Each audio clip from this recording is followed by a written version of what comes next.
Cops of Reddit. A lot of people get jumpy and try to act normal around law enforcement. How can you tell genuinely suspicious people from self-conscious idiots acting weird? I knew a police helicopter pilot and I asked a similar question when searching for suspects. He said that the bad guys were the ones not looking up at the helicopter. Innocent people look, point, stare, etc. I thought it was funny but true, to a point. I was taking the bins out one dark night and there was a police helicopter nearby. All of a sudden they lit me up with the spotlight. I was like a deer in the headlights, and after a second or two slowly waved at them, and then after a few more seconds the spotlight moved on elsewhere. It was so awkward they must have been peeing themselves laughing.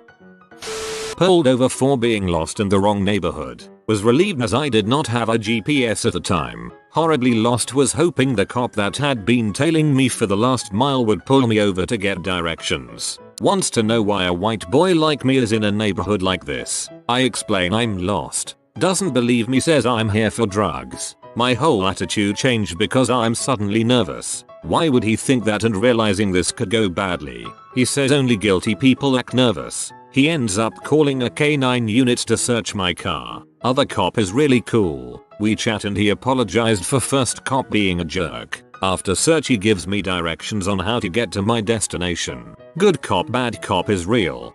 Same happened to me before I ever hand him my ID. I was a white dude in a nice car in a black neighborhood. I said, excuse me, this neighborhood isn't bad. He said, yeah it is. I hand him my ID that stated I lived 4 houses down from where he stopped me. Never asked what I was doing. Just told me I was there to buy drugs. No officer, I live here. Douche.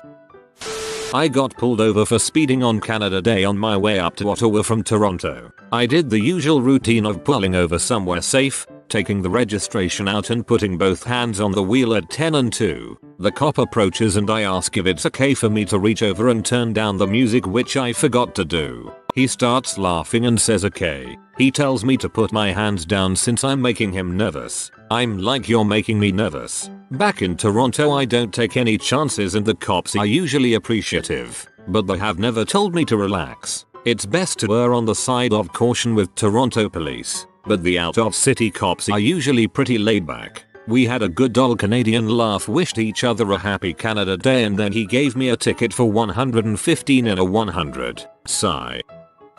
The funny thing is, if I'm off duty and around a uniformed officer I don't know different depth, area, etc., I get nervous. Heck, my heart sometimes skips a beat when I see one of our own cars driving down the road, even though it may be the same exact vehicle I was assigned to just a few hours ago. My point is, I think pretty much everyone gets nervous around a cop. Most people will avoid you and not make eye contact, but what really stands out for me are the adults that will periodically look at you, or you feel them staring at you like they're trying to eat your face. I've had to arrest a lot of people over the years, and many of them are back out on the streets.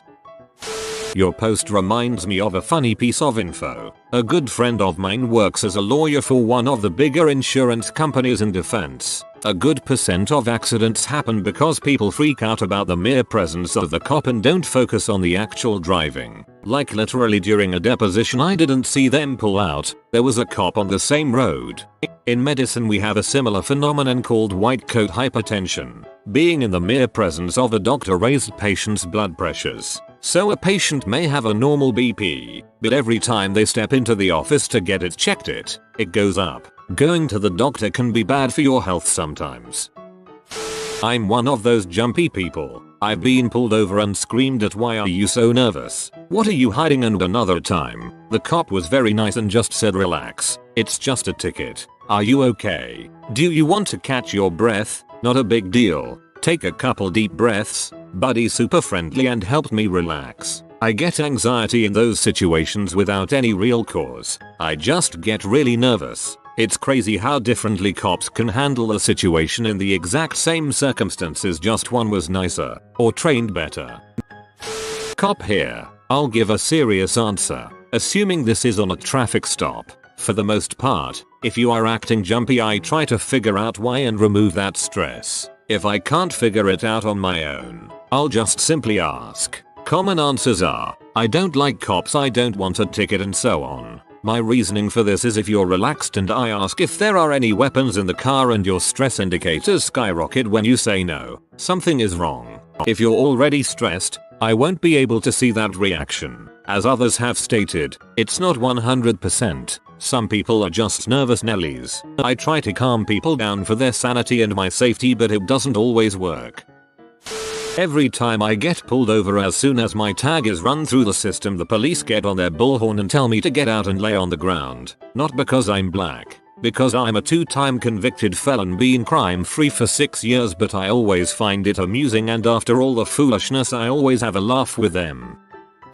I have anxiety. Every time a copper pulls me over, I look guilty, but really I'm scared of unwarranted police violence and nervous about how much money today's ticket will cost me. Police always notice, and they always say that makes me suspicious, so they have reason to ask to search me and my possessions. I feel like I can't be the only innocent person in the world who gets the jumps around police, but they always act like I'm the first person they've ever encountered who acts guilty when I haven't actually done anything. Police instructor here. You look for what is out of place context. If everyone is looking at an event or certain direction and that one person is staring at you or in the completely opposite direction, that's the oddball. People draw attention to themselves by behavior that is different from the environment or expected of the environment that they're in. It's how they identified the Boston bombers. Everyone was looking in the direction of the explosion, but the brothers were staring in the opposite direction. Suspicious behavior. This technique can be applied to clothing as well. If it's summer and you see people wearing heavy jackets, there's something odd. Somebody keeps tapping the waistline and there's no reason for him to do that, like something falling off of it and there's something tucked in their waistline, drugs or weapons. Now, not saying that this gives you an excuse to go up and start harassing people, however it definitely lets you narrow down the focus of your attention for what is out of place.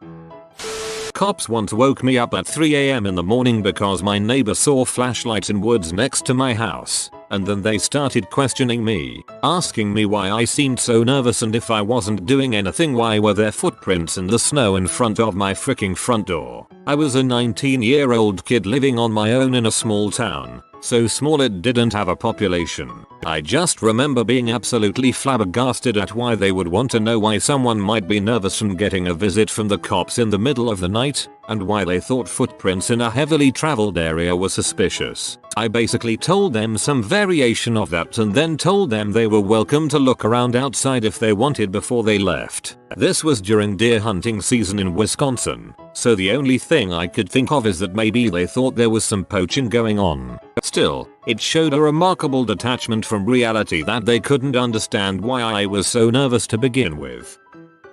Actual police officer here. There really is no magic answer. There is a ton of overlap between both groups, and anyone who says they can consistently spot the difference is lying to you. I'd rather judge the situation based on the objective facts rather than my gut feeling. Random story. So not long after I got my license, I was driving around and at a stoplight there was a cop behind me. I hadn't done anything wrong. Cops at that point didn't freak me out yet, and I even knew a kid in school who was planning to become one. The light turns green and I go. I notice behind me everyone is behind the cop on all lanes. It weirded me out. Usually there are cars passing me or next to me. People were giving the cop a nice wide berth, or at least not wanting to drive ahead of it. It made me feel paranoid and I checked my speed. I was actually going slower than the speed limit. After I figured out everyone was just being paranoid, I sped up to the speed limit and that was that. The cop was driving slower than the speed limit and I drove off, leaving them all behind. I feel like the cop probably thought it was hilarious that his presence was slowing down traffic, cause it wasn't like he was trying to control it. His lights weren't on. Since then I've had plenty of speeding tickets. Plenty, but not on that day. Cops freak me out now too. Every time I see one I go, oh crap. Speed limit? I am okay. Car functioning right? Yes. Drugs in the car? Wait, I don't do drugs. It's a tense situation. Not a cop, but I'm a Florida native and I'm usually dressed in shorts and a t-shirt. I was in a flyover state for a concert and was supposed to pick someone up about 4 hours away in the morning. Instead of getting a hotel for 5 hours, I decided to drive to my destination and sleep in the back of the rental car. Usually when I do this, I roll the windows down and sleep with the car off, but it was in the mid-30s this night. I pulled into a vacant parking lot next to a vacant building outside of town. Turns out I was still in city limits. I tried to turn the running lights off, but wasn't able to. This eventually attracted the attention of the local law enforcement. I woke to a flashlight banging on my window. They, all 9 of them, wanted me out of the car while they tried to figure out what was going on. Being as it was cold, I started to shake. I shared how I thought it was amusing that I was shaking and that it would likely raise suspicion. The cop that was babysitting me at that moment said no, it's cold out. She then let me get into the car and start it again. 9/10 would recommend. Not a cop, but having worked at a pawn shop, I will say they talked way too much. When the customer was trying to pull something on us, most would talk a lot about nothing. Keep up a constant stream of chatter. Of course, this is in no way a 100% indicator, but it was one sign we looked for. I don't put much consideration on someone's nervousness to the likeliness of them committing a crime. We need reasons, or probable cause to determine that. However, someone's jumpiness is a tactical cue to me that they may more likely run or fight, especially if I already have probable cause of a crime occurring. Most people are scared when stopped by the police, but this fear is different than jumpiness. Fear is a little more subdued than the tension of someone looking for an escape. Another consideration is that if someone suffers from a mental illness, their symptoms are usually clearly different than someone who is plain scared or jumpy. Also, someone who is affected by drugs clearly has distinct signs. It's pretty complicated to explain, but simple when observing it in person every day. There's a bit in Bryan Cranston's book where he talks about his time as a security guard. His talent was spotting about-to-be shoplifters. His advice? People come to stores because they want something specific. In and out. Watch for the lingerers. Till I'm an extremely suspicious shopper. UK veteran and ex-Metropolitan Police UK here. I've just found it's all down to experience when reading people. Your mentor is everything and should be a wealth of knowledge. Learn from them. Also, the weirdos tend to be regulars and someone will know them and tell you all you need to know.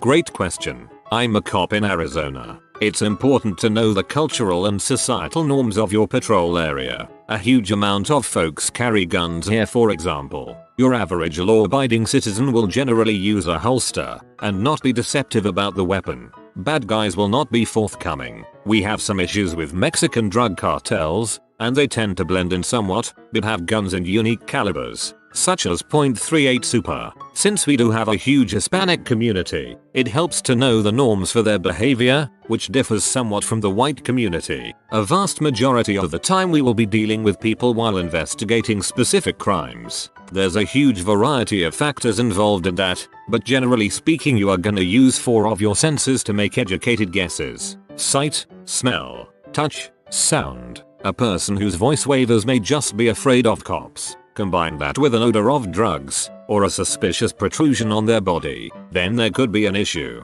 While cultural knowledge is important, there are some universal signs of deception, which you would probably recognize. I spent a year in Afghanistan doing police work as well, and those principles held true there too. To a degree it's profiling, which is a dirty word, but a pragmatic principle.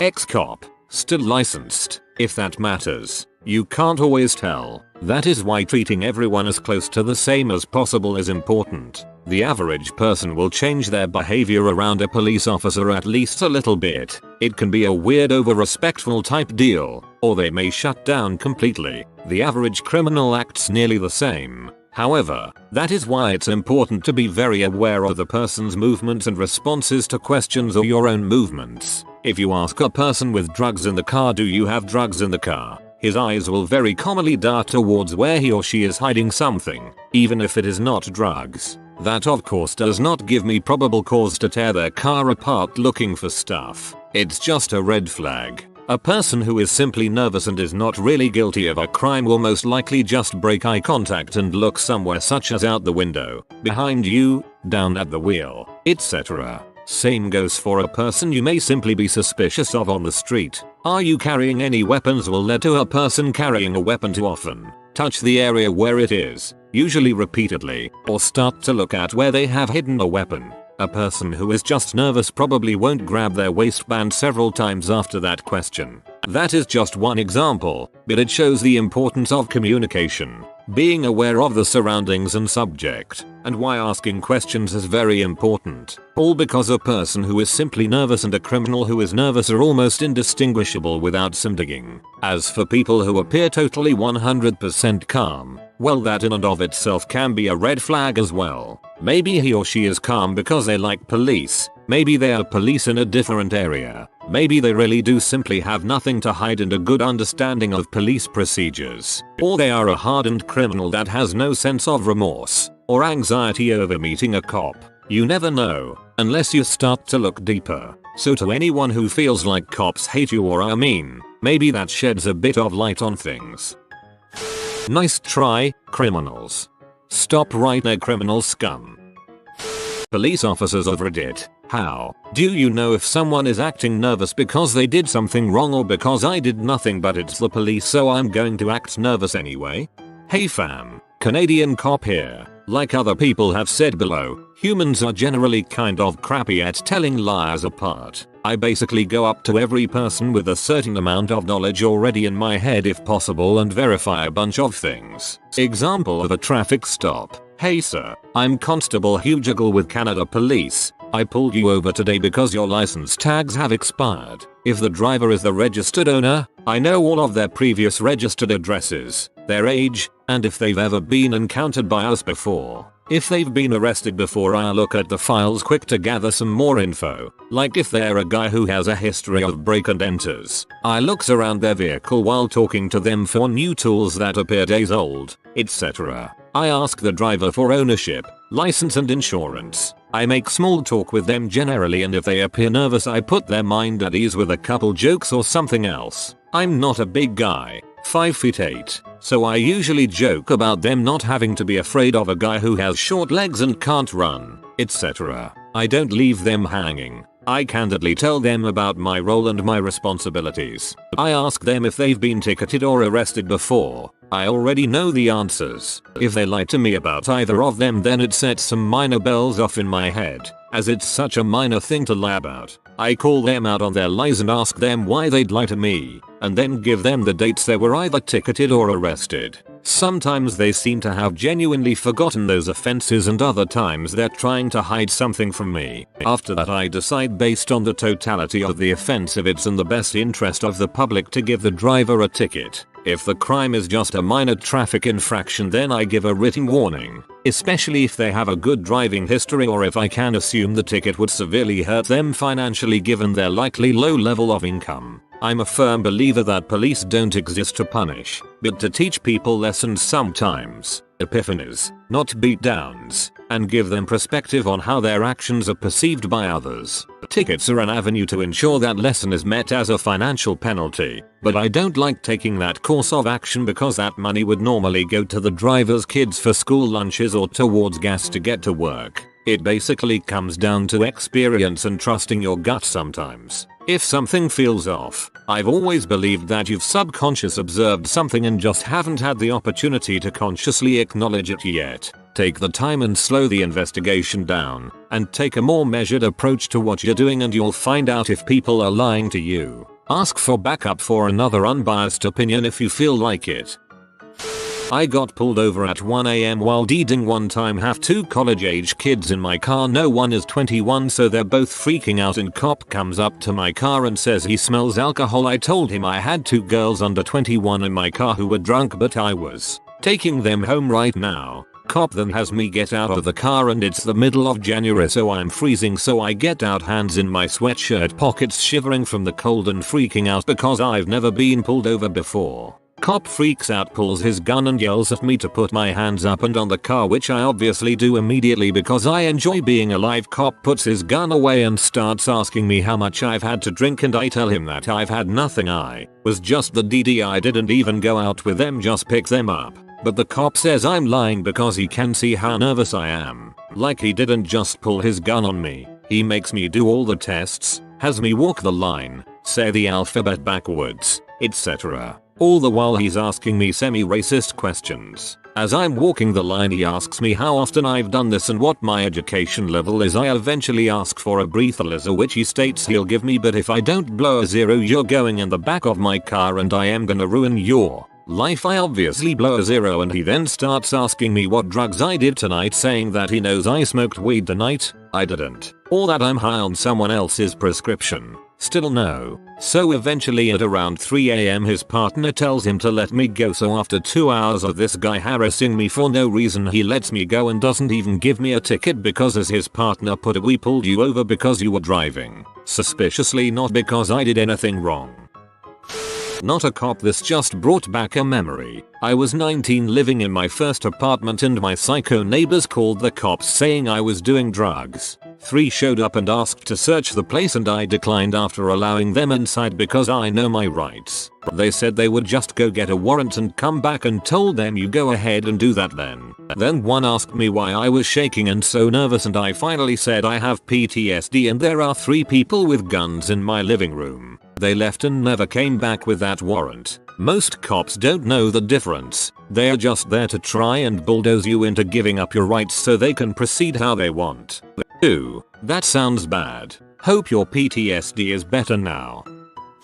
As a person who was once turned around at the US border being told there is a warrant out for my arrest in Canada, I had to go to the police to figure out what is up and I had never been so nervous in my life. The US border enforcement officer wouldn't tell me what the warrant was for, and I was completely confused by the whole ordeal as I had entered the US previously several times and I had to complete a criminal background check for the job I was working. I know I had done nothing wrong, but not knowing what was going to happen next, thinking I may be immediately apprehended and locked up at the Canadian border, then having to go to the RCMP and then not 1 but 2 other police stations and tell them that there is a warrant out for my arrest but I had no idea about it was scary. Just for closure on the issue, it appears someone had provided an officer with my name and address after being caught committing a crime and they had no it on them as the description written down by the officer who caught this fake me did not match my description. Not sure why that person was let go in the first place.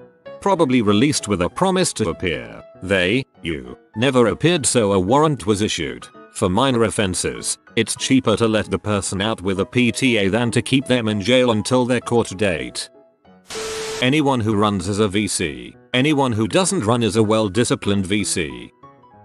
All of the responses you're going to get are signs of someone just being nervous or not wanting to be interrogated by a cop. This is the problem with police officers assuming they have some magic ability to tell when someone is a criminal just by looking at them. It lets them invent reasons to go further with their search than they legally should based on their experience. It also gives them an excuse to follow their prejudices, known and unknown. For instance, police regularly indicate that furtive gestures led them to believe something was afoot. Those same officers are regularly unable to define the word furtive. This is why Oregon just banned police from asking probing or asking off-topic questions at traffic stops. All communication now has to be about the traffic stop. No more questions about the last time you used them or last time you killed a person. I was flying home from Mexico last summer and had a direct flight into my home airport, Cincinnati, which is rare. I didn't even know they had customs there. I had a little bag of loose pills in my suitcase that were all totally innocent, like ibuprofen and Zyrtec. I had bought Costco-size bottles and didn't want to bring the whole bottle, so I made the huge mistake of packing them loose. I'll totally admit that was my mistake. When customs was searching my bag, they found the Ziploc bag. When I explained to the agent that it was ibuprofen and Zyrtec, they didn't believe me, which again makes sense. I was coming back from Mexico. It could have been solved with a quick Google of the numbers on the pills. Instead, she takes my passport from me and tells me to sit down. I sit down for about 20 minutes. My family all go through, and the agent won't let them stop or talk to me. I ask what's going on and she refused to tell me anything or give me back my passport. After an hour and a half, every single person on my plane had gone through. Now every agent is walking over to me. 8-10 agents surround me, literally, in a circle around me. They're all asking me questions at once. At this point I'm visibly nervous and shaking. I already don't do well with confrontation. And now I'm scared. One agent starts yelling at me asking what medication I'm on for anxiety. I told him I don't take anything for anxiety, and he yells at me again and calls me a liar and that I must have anxiety since I'm shaking so bad. This went on for about 15-20 minutes. I was crying at this point. Finally, one agent googled the pills and saw they were ibuprofen and Zytec. Like I said, they begrudgingly gave me back my passport and let me go. My family had been waiting on the other side for almost 2 hours at this point. My heart is racing just typing this out, lol. I understand that they needed to double check and I shouldn't have had those pills loose, but dang, that was excessive. And people wonder why cops have publicity issues. Never talk to them. That's what lawyers are for.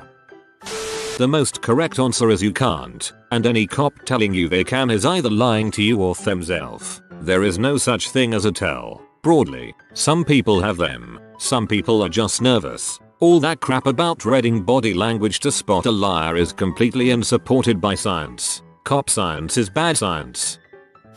There's a difference between evasive and nervous. Nervous will natter on a bit but evasive knows they gotta avoid mentioning doing something. If they keep looking below their car seat, can't articulate where they're going, etc. Nervous people calm as the interaction goes on. People with something to hide often get worse.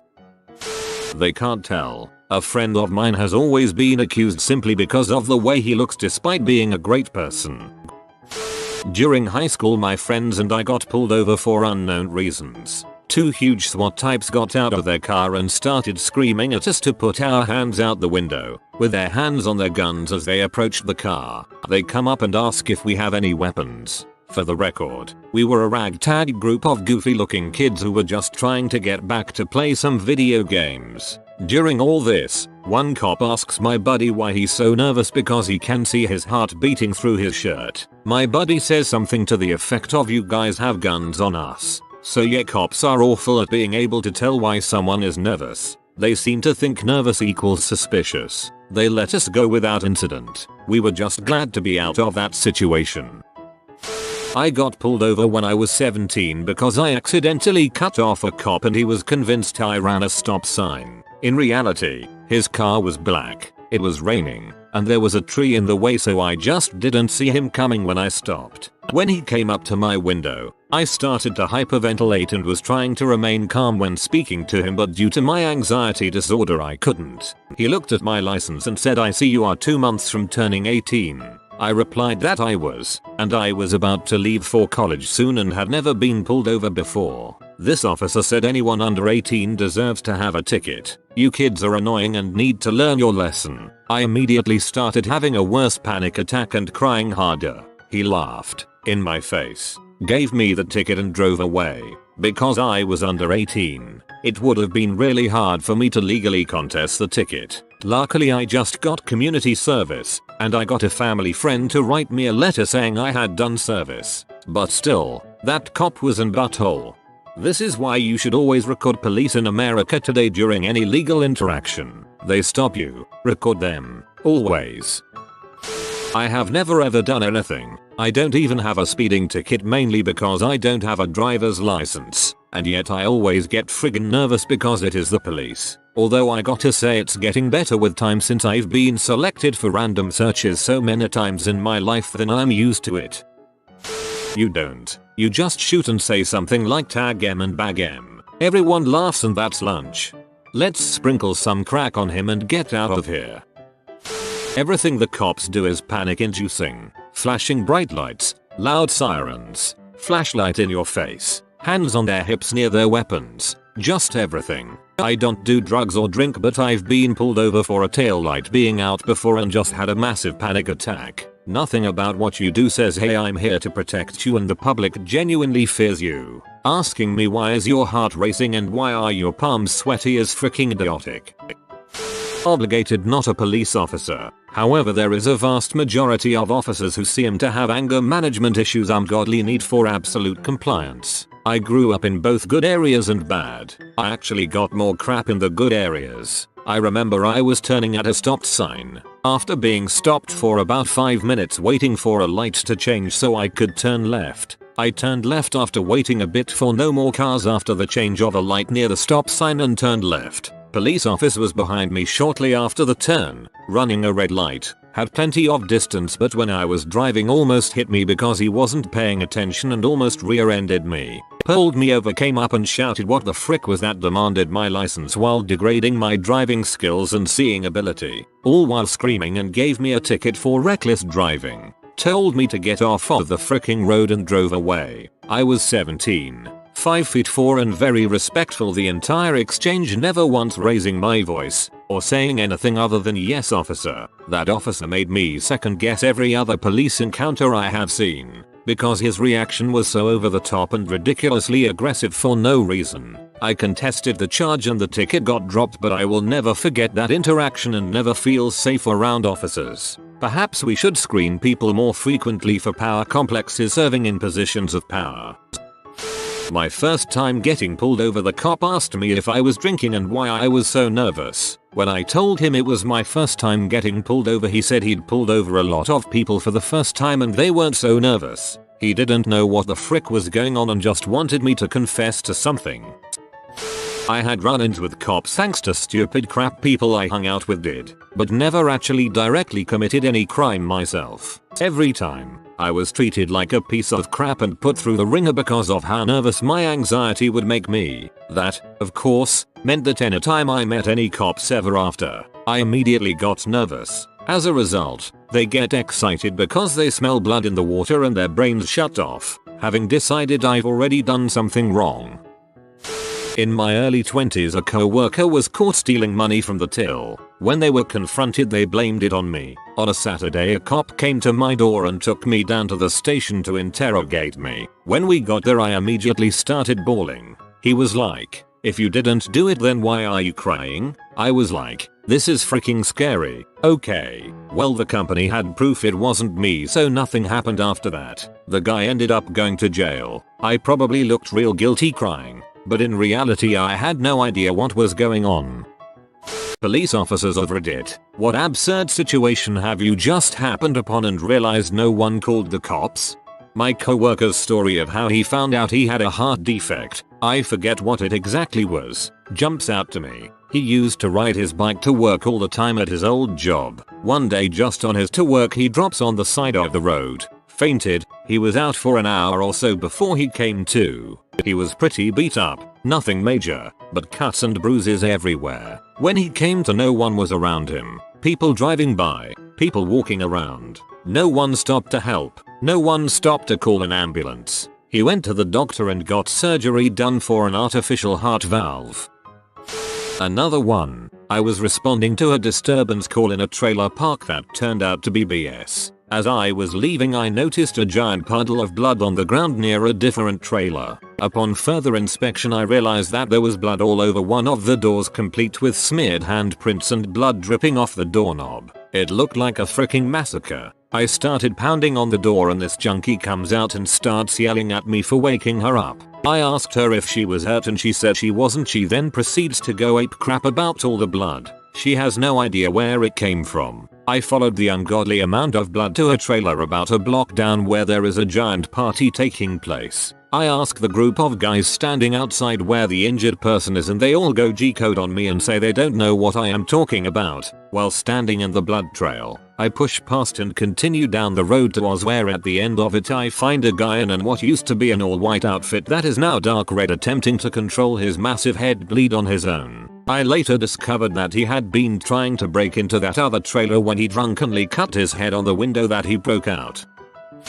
My father was a village policeman in the UK during the 80s, so this is his story. Lady bought a house and after many days, weeks getting settled, she turned her attention to the garden. She started digging some flower beds, but as she was working she came across some small bones in the dirt, baby-size bones. This house used to belong to a doctor, so the lady puts 2 and 2 together and assumes he was a child murderer or maybe did some of the book's abortions back in the day. This lady is shocked and terrified that her new home could be tainted by this horrible past, but she didn't call the police. Instead, she just avoids the garden completely. The whole thing weighs heavily on her mind as the years go by. 5, 10, 15 years, I forget how long exactly, but it was at least a decade. Until one day she can't take it anymore and calls the police to report the bones. My dad goes out to investigate. into the garden where she shows him roughly where they were. He digs around a little. This was the 80s and apparently they were less concerned with disturbing evidence,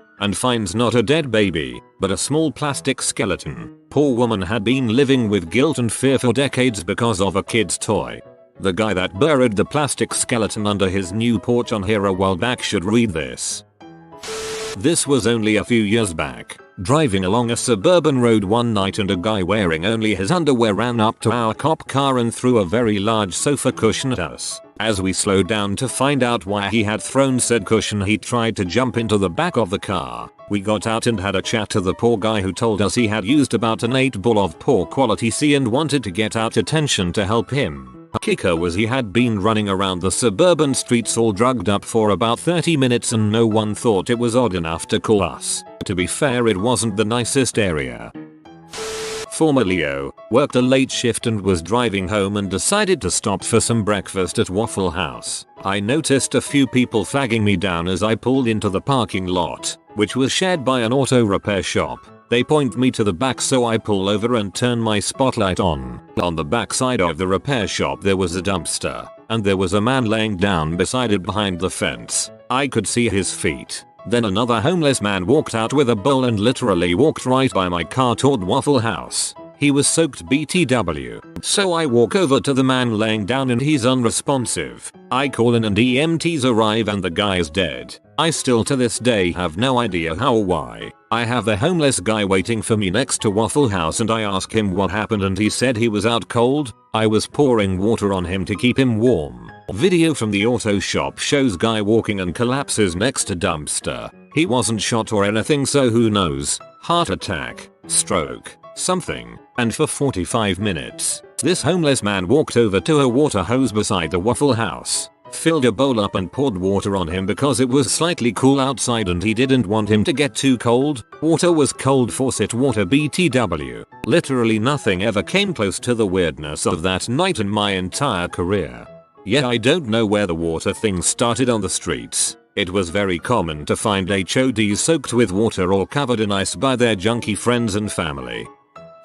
Not a cop, I'm a paramedic, but I think this fits. My partner and I were at our post, which was in the parking lot of a strip mall that had a bunch of stores and one bar which was known to be pretty sketchy. My partner was taking a little nap. It was around 1 AM, and I was watching a movie on my phone, waiting for a call. Eventually I notice a few people coming out of the bar and just sort of lingering in the parking lot. A few more people come out, one lights up a cigarette and they all just stand around. I go back to my movie and 20 minutes later I notice there is now a much larger group lingering outside of the bar. Nothing strange was happening, but I thought it was weird that they'd all been there for so long, so I decided to check it out. I woke up my pee-off partner to have him pull our rig closer to thread group. As we approach with our lights on, the group notices us and starts to break apart. A few people scatter and I see that in the middle of the group there is a person on the ground motionless. My partner and I jump out and ask what's going on. Somebody in the group goes, "This guy is wasted. He just stumbled out here and fell asleep on the ground." I shout to the man on the ground and he doesn't respond. I check for a pulse and there is none. I start CPR, while my partner gets our jump bag and notifies dispatch. For a full 30 minutes, people had just stood around looking at this dead guy on the ground, some smoking cigarettes, none doing anything about it. There wasn't even a noticeable commotion. Nobody asked if he needed help or called anybody, and they probably never would have. The guy was cool to the touch by the time we got to him. Down for at least 30 minutes. We went through the motions, but there was no saving him. We transported and he was pronounced at the hospital within 15 minutes. How freaking hard is it to ask someone if they are okay, or to dial 911? How was not one single person in that group not alarmed by seeing a man sleeping on the ground in a parking lot? I've had similar variations of this scene happen at least 3 times while on duty. People just don't give a frick. One time my friend was vomiting on himself and unresponsive after falling over in a bar. The bar just wanted him out and half my friends wanted to let him sleep it off. Turns out he had been drugged and would have died if we took him home. Drunk people are stupid. Not Leo, but investigate issues in child daycare centers. Staff members duct taped a 1-year-old toddler to a chair because they wouldn't sleep at nap time. One staff member witnessed the other staff do this to the child. 3 other staff saw the child taped to the chair. The owner saw it as well. No one said anything or reported to police. My office is civil, not criminal. I called the local jurisdiction and submitted all documentation I had found. The parent picked up the child and couldn't figure out why the child's clothes had a sticky residue on them. Boy, was she surprised when she learned what happened to her baby.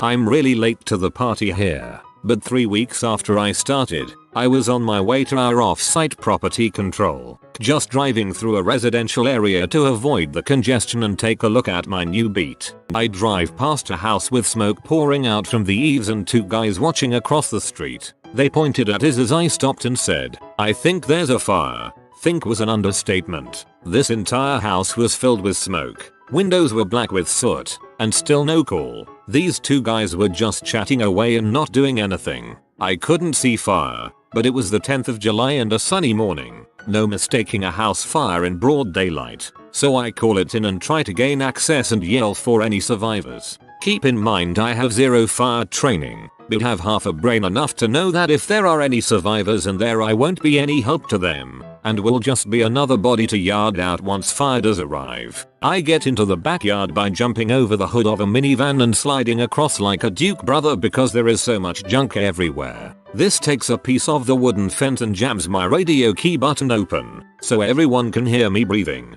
yelling for survivors, etc. I have no idea I've got an open mic at this time. I lay down on the deck and look through the sliding glass door and there is only about 4 inches up from the floor I can see. I continue to yell for survivors but get no response. As soon as fire gets there, they make a slow entry because the front door has been barricaded. This is when I knew something wasn't right. Suspicions were confirmed when firefighters yarded out 4 children, a mother and father. The father was the last one taken out and the only survivor. Everyone else, except an infant, had been murdered with a kitchen knife. Doing CPR on a child that you can see is obviously dead is something that will haunt me forever. I never thought I could take someone's life until I had to try and help a child that was murdered by his father. I've never wanted to choke the life out of someone more. Talking about it helps, but still hurts. Pretty common where I work. No one calls the police. Probably the most extreme was a shots fired call. Extremely common. On a certain street that we really don't go down without backup. We drive through and don't see anything. Then maybe 10 minutes later we get an anonymous call about a shootout inside a vacant house. We find the door wide open, covered in blood. We make entry and find an absolute bloodbath. Blood, drugs, and casings everywhere. We recover an AK pistol that had been fired. There was evidence people had been dragged out. We only got the one call about it and no one showed up at a hospital later. Shot. Not in law anymore, but was for about 12 years in a large city. When I was a patrolman, I got a call about someone shooting off fireworks in a strip mall at 2 AM. These were common calls, so we would usually just go check the area and clear the call. I checked the parking lot and didn't find anything, but noticed the lights were on at one of the strip mall businesses. I won't say what business it was, but it was owned by a pretty prominent local businessman. Anyways, I got out to check and found the front door unlocked, which was suspicious. We had a lot of burglaries in that area, so I asked dispatch to call a rep for the business. I was clearing the building and found the owner and several other people, all really prominent, in a back room where a poker table was set up. One of the guys was sitting down and had a pile of coats in his lap, which was really weird, and he was acting like he was in pain. I saw blood droplets under his chair and asked him what was wrong. He broke down and moved the coats, then revealed he had a gunshot wound in his thigh. Long story short, these guys had a high stakes poker game every week and someone tried to rob it and things went sideways. The dude robbing it shot this guy in the leg, which some citizen heard and called in a fireworks call. The guys involved in the game weren't going to call the cops and were arranging to have a doctor come treat him off the books. Gambling is illegal in the state I worked in, but we honestly wouldn't have given a crap. We actually caught the guy that did it, but the DA wouldn't prosecute because the victim witnesses didn't want to testify or be involved. The victim recovered fine. One of the guys who I interviewed told me that they were robbed of over $30,000. So many. There's the usual drive-by shootings, gang violence, to the infuriating Child abuse, child exploitation matters. Though to be completely honest, the most absurd situation in which no one called the police 911 was when my crazy neighbors across the street had their father-in-law have a heart attack on their front lawn during a BBQ. The guy's son was having the mother of all tantrums, shoving people, screaming, rolling on the ground, pulling up grass, literally broke a window, all while shrieking at the top of his voice, "Please God, don't take my dad." The other relatives allowed this spectacle to unfold before their eyes while they formed a semicircle around this dude's seemingly lifeless corpse. I finally looked out my window, opened it, and shouted if anyone had called 911. Got around 20 blank stares. I called for them, and the crazy son tried to attack the paramedics while they were loading his dad into the ambulance. Called the cops for them too. Common sense really isn't all that common.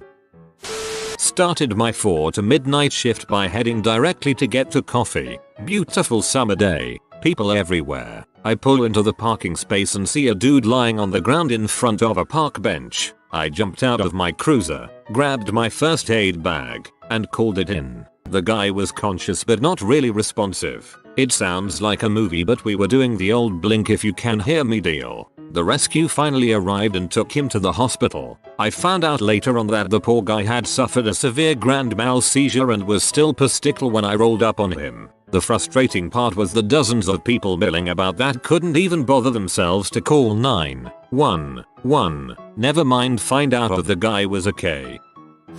I do mountain bike patrol in a smallish medium-sized city. Was just riding one morning just after rush hour and spotted a little kid probably 3-4 years old standing on the side of the road with no parents in sight. Stopped and asked him where his parents were and he just kinda shrugged. Called it in and some dude ran out of some townhomes across the street and said the little dude was standing out there for a few hours and he was watching him to keep an eye on him. There were people around and everything, but we never got a call for it. Long story short, he wandered out of the room him and his mom were staying in nearby and wandered out to the street. Place was a shelter for women and he was able to get out past the manager and a court police officer. Mom had died from a H overdose 3 days prior and when the little guy got hungry he got out of the room and wandered out to the street. No one even went to check on her either despite the smell.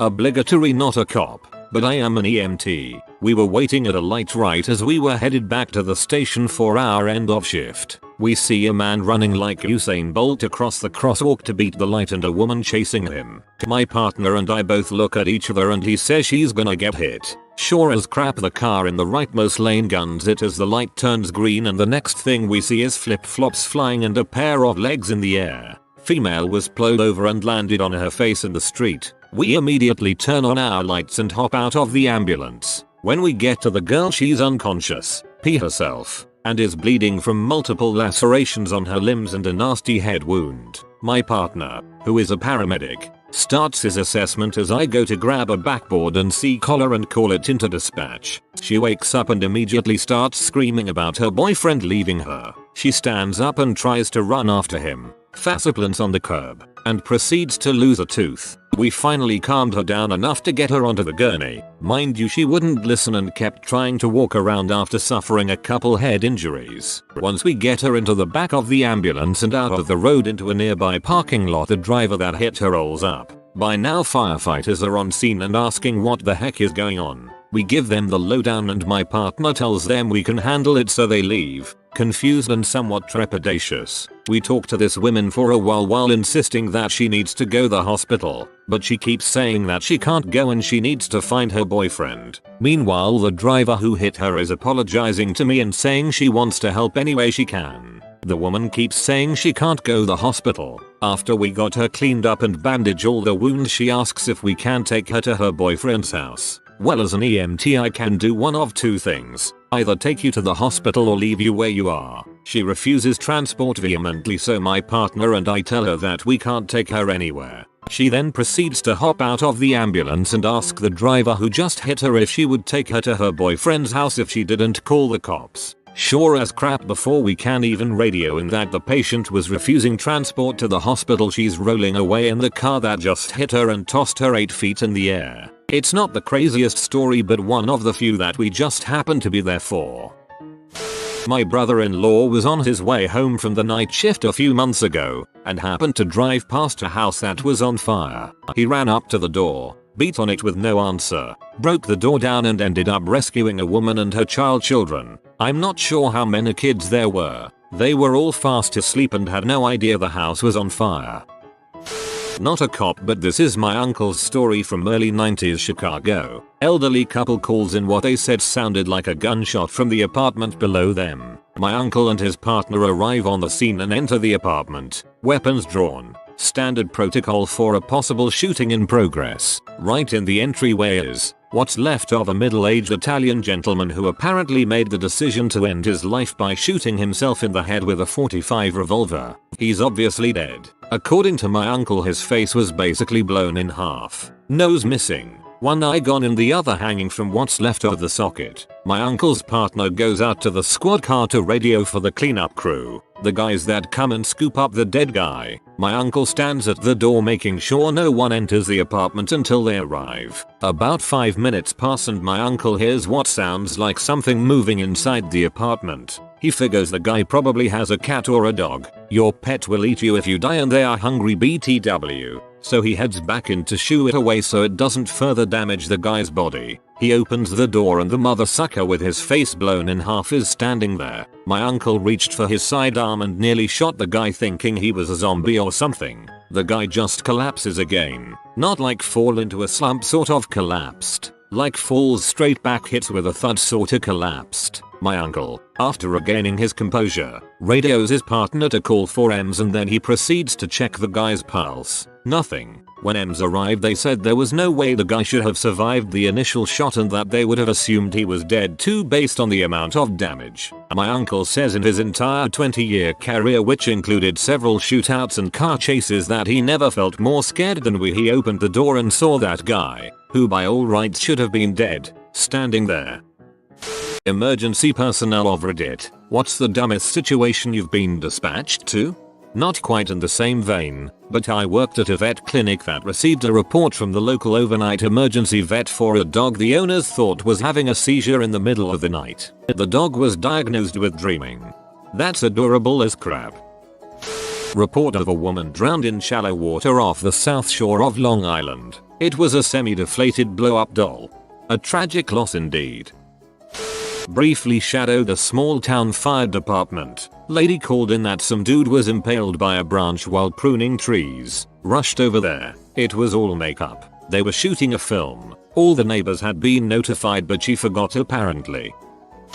Got called for a child whose grandfather and legal guardian was actively abusing her. Notes said screaming and crying was heard in the background as well as "Don't hit me again" and "He's trying to kill me." Turns out a 12-year-old girl had snuck to go see her 20-year-old boyfriend and came back drunk and stoned reeking of weed, and when her grandfather tried to punish her by taking her phone and grounding her, she grabbed a knife and tried to stab him. In the process of disarming her, he pushed her backwards and into a table, knocking a lamp over. It was at that point she grabbed a phone and barricaded herself in a room and called 911.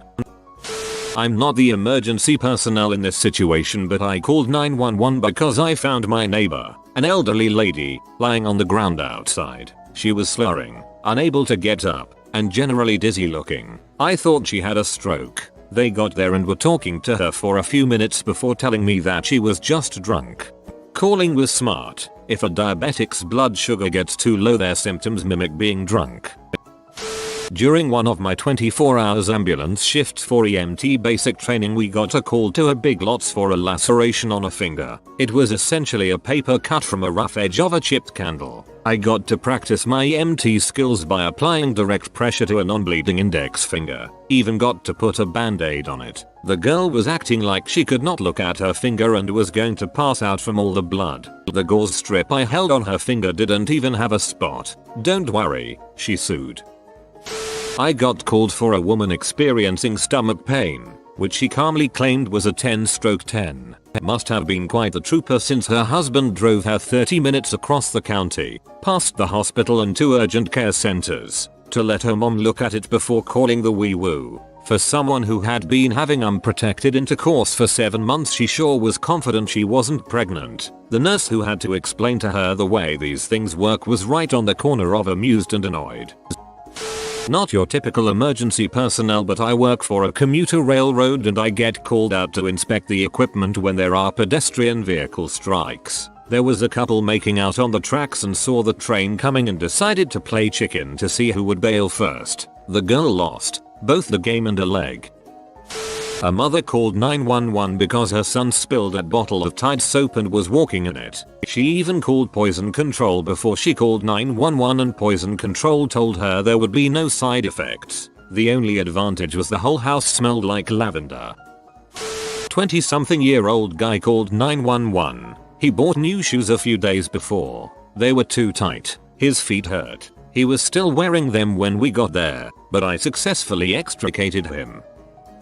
Dispatch to a child with seizures, who had a history of epilepsy, got on scene and the kid was coming out of his seizure and was post-ictal. Package the kid up to transport to the hospital and his mother is screaming at me that he must have his peanut butter balls. Not sure what she meant. I asked her what she was referring to. His peanut butter balls. He has to have them. I have them in a jar. Here, take these peanut butter balls to the hospital. She hands me a small pill container. I look at the label and read that it is phenobarbital, a common anti-seizure medication. I asked the mom if this is what she meant by peanut butter balls. Apparently she never read the pill bottle label and misheard the doctor pronouncing phenobarbital as peanut butter balls. Guy moved out into the country. His 1-2-acre lot was surrounded on 3 sides by farm fields. Come harvest time, he calls 911 and blocks the farmers' access to their field with his vehicle. Wants me to force the farmers to stop harvesting because when he leaves all of his windows open, the inside of his house becomes dusty. Dispatched for a very strange gas-like smell in the backyard. We got there and walked around with our sensors. All levels were normal. Well, miss, everything is normal. What's that smell then, she asks. All we smell is some mulch. She exclaims, is that what that smell is? They just had mulch put in behind us yesterday. How long is that smell going to be around? Are we going to have to keep our windows closed for that long? Lady with Alzheimer's called 911 for a spider in her kitchen, but described it as someone in her kitchen. As if that isn't silly enough, the spider didn't even end up being a spider. It was a dead fly on her windowsill. She needed a bird to catch the spider to catch the fly. Firefighter and 911 dispatcher here. Once as a dispatcher, took a call for suspicious activity. What was suspicious? There was a bicycle in the front yard of her neighbor's home. She told me, I've never seen a bike there before and it just seems weird. We didn't even bother to dispatch that one. As a firefighter, once during a huge rainstorm, we were dispatched for a vehicle in the water. This intelligent gentleman has decided to try to ford a river that was several foot high in his small Toyota car. With his girlfriend in the vehicle, he drove into the water and predictable got stuck. He immediately jumped out and swam to shore, leaving her standing in the trunk with the vehicle stuck at an angle upward in the water. As we got his girlfriend out, he tried to pass it off as her fault. She slapped him, and none of us said a word about it. Another time we were called to a police assist. When we arrived on scene, the officer directs us to the guy in the back of his cruiser. The guy shows us his finger and says it hurts. The finger is covered in a paper towel held on the finger by a rubber band. When he removes the rubber band, we see that the top 2/3 of his finger has been amputated and has been unattached for a couple days. He had just been walking around with his amputated finger held onto his bloody finger stump for a couple days and just decided when he was being arrested that that was the time to deal with it. My sister was a dispatcher and she would tell me all sorts of dumb calls she got. One time my sister got a call from a woman reporting that a man robbed her during a H deal. Apparently her dealer ran off with the money and gave her some random substance that doesn't get you high but it looks like H. The woman was being serious and acting like she was getting unfair treatment from a legitimate legal business. The woman is a sheltered middle-class woman from the suburbs. She was genuinely surprised that anyone would have the audacity to act that way in that kind of situation. She wanted that man arrested and wished to sue him. According to my sister, she had the I demand to speak to the manager attitude over the phone the whole time. Paged at 3 AM for an ill person, so I'm already tired and being sent to something vague isn't what I want. Arrive on scene and walk to the front door. Middle-aged guy opens the door and looks absolutely terrified. He rushes us in and we ask what's going on. He replies, I have the hiccups. Partner and I are exhausted from a rough 24-hour shift and we are incredibly confused. We ask him to clarify and he explains that in his 40 odd years of life, he's never had a case of the hiccups and is absolutely positive his life is in danger. We do our assessment and then explain that it's normal and really doesn't require the ER, much less us. He demands that we take him to the ER, so we oblige. When I called in the report, the hospital asked me to repeat the chief complaint 3 times. We were kicked to Tridge the second we walked in by some very annoyed nurses. Luckily they understand that we cannot refuse transport if the patient has a complaint and wants to go. Dude was absolutely fine.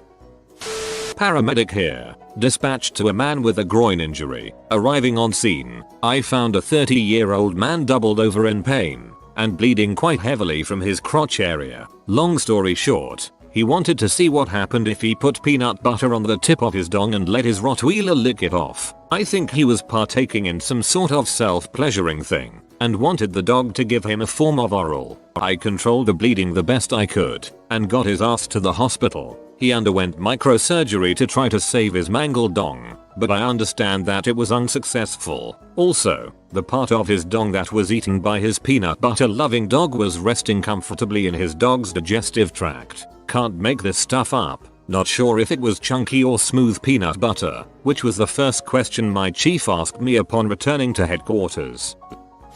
Got dispatched to a nursing home for a guy who was pulseless. Arrive on scene to find the nursing home staff doing CPR on a guy who had been dead for at least 6 hours before they found him. They couldn't understand why we called it after hooking him up to our monitor and finding he was asystole. Then didn't understand why we weren't gonna transport him to the hospital.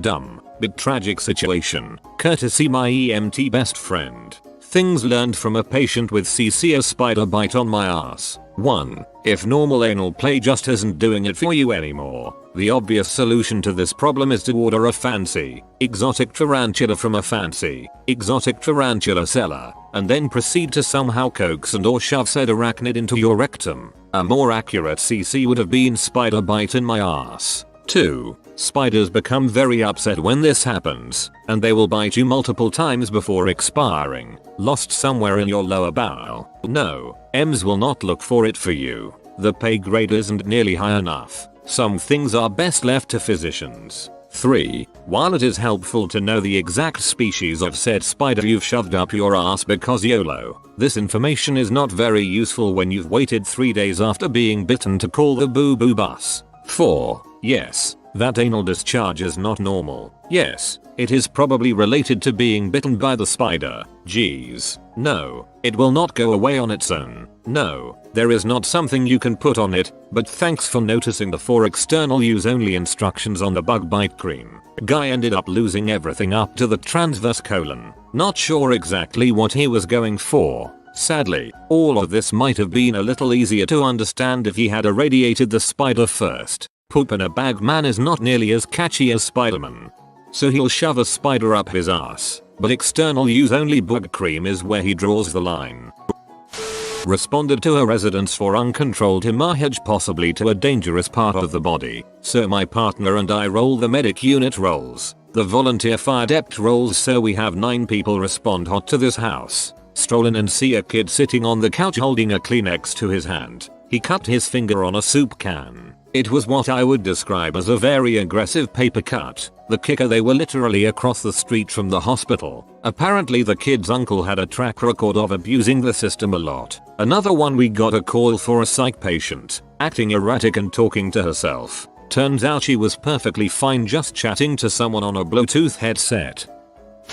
Not a paramedic but work in healthcare and they train us in emergency care at university. Guy told us on a training day that they were dispatched to a house after a woman called in hysterics claiming her baby had been assaulted. Turned out her pet dog was mating with a neighbor's dog in the back garden and she got upset when she saw it. 45-year-old male locked inside car called 911. My buddy responded to tell him to unlock it then try the handle. Another life saved.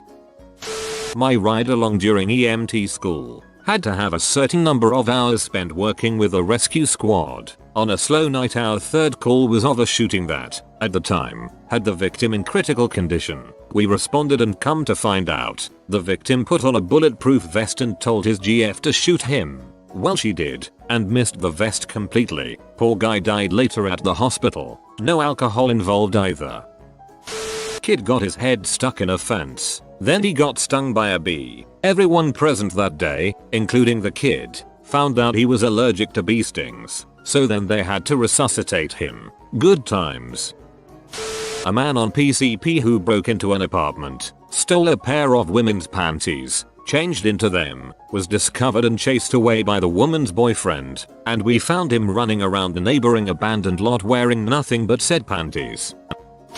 Dispatched to illness for a 90-some-odd-year-old woman. She stated that she had eaten 2 bites off leftovers and then realized they were leftovers and wanted us to induce vomiting. We are a BLS unit. We don't do that. Which we explained, and her pee-off daughter freaks out and is yelling at the mother about how she made the EMTs come all the way out here, and now she is going to go with us to the hospital to get her stomach pumped. At the hospital we stopped her right there. ADN explained that the hospital isn't going to perform a painful and unnecessary procedure over eating leftovers. It ended up being a refusal and we didn't take her to the hospital. Also in my city, units were dispatched to reports of a body in a dumpster in the wee hours of the morning. Upon arrival they discovered that the body was actually a Justin Bieber standee.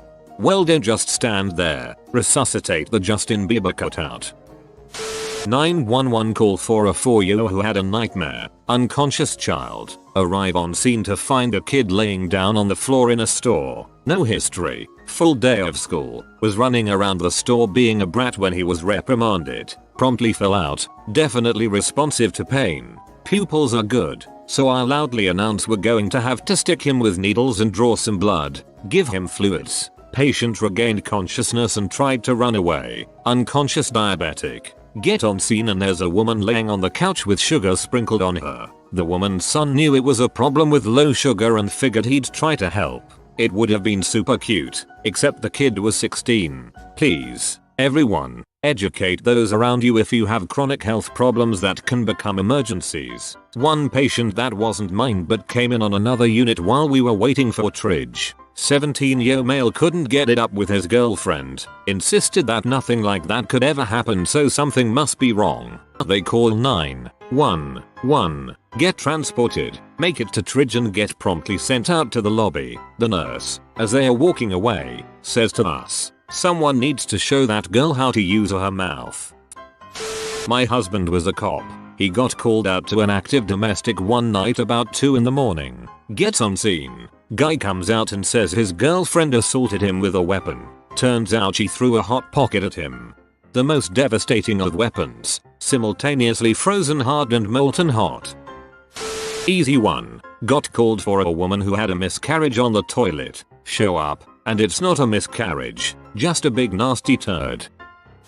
So I worked for an EMS crew at a major university. There's one event that happens every spring where the undergrads get absolutely wasted. I've never consumed more alcohol in a 24-hour period than as a student during one of these spring flings. We got dispatched for a naked drunk kid, which wasn't dumb by itself. No, what was dumb was that by the time we arrived, the kid had run off. Then we head back to base, and every 20 minutes or so, we get that call for the same kid in a different location. This goes on for a few hours, and if you plot the locations we were called to, you could see him inching towards campus. We finally found him passed out in the freshman dorms. You made it home. Hooray. My dad is a firefighter. He has a regular who calls 911. Because they get stuck on the toilet. No, they didn't fall in or get their intestines ripped out by flushing. They are so large that they lose feeling in their legs that they cannot get off of the toilet. He knows the guy by name now, and my dad says he is a pretty nice guy. He just needs to not sit on the toilet for so long. Sent to a lady whose 2-year-old kid had licked a baby wipe, like touched it to his tongue. Then he made a face and went on with his 2-year-old's day. Best part was that mum was a nurse and thought it might have burned his lungs. Ridiculous.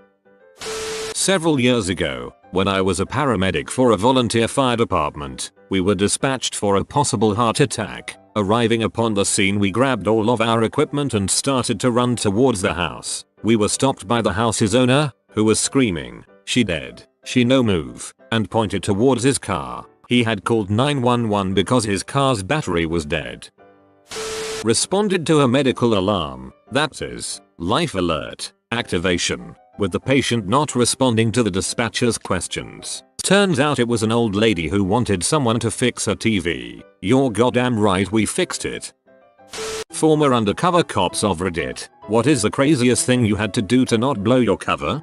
I must have been 15 when one day the doorbell rang and I opened the door to two guys looking very much like real tough street guys. They showed me their badges and asked for my mum or dad. Turned out that they wanted to stake out a public playground behind our garden that was used by some broncos for their mules. People drinking large amounts of water and puking up little packages with some substance in it. There was a multi-story bank near the playground, but the bank didn't want anything to do with it. So they asked my parents whether they could set up a surveillance team on our terrace for a couple of days. My parents allowed it, and my mum prepared food for the guys all week long.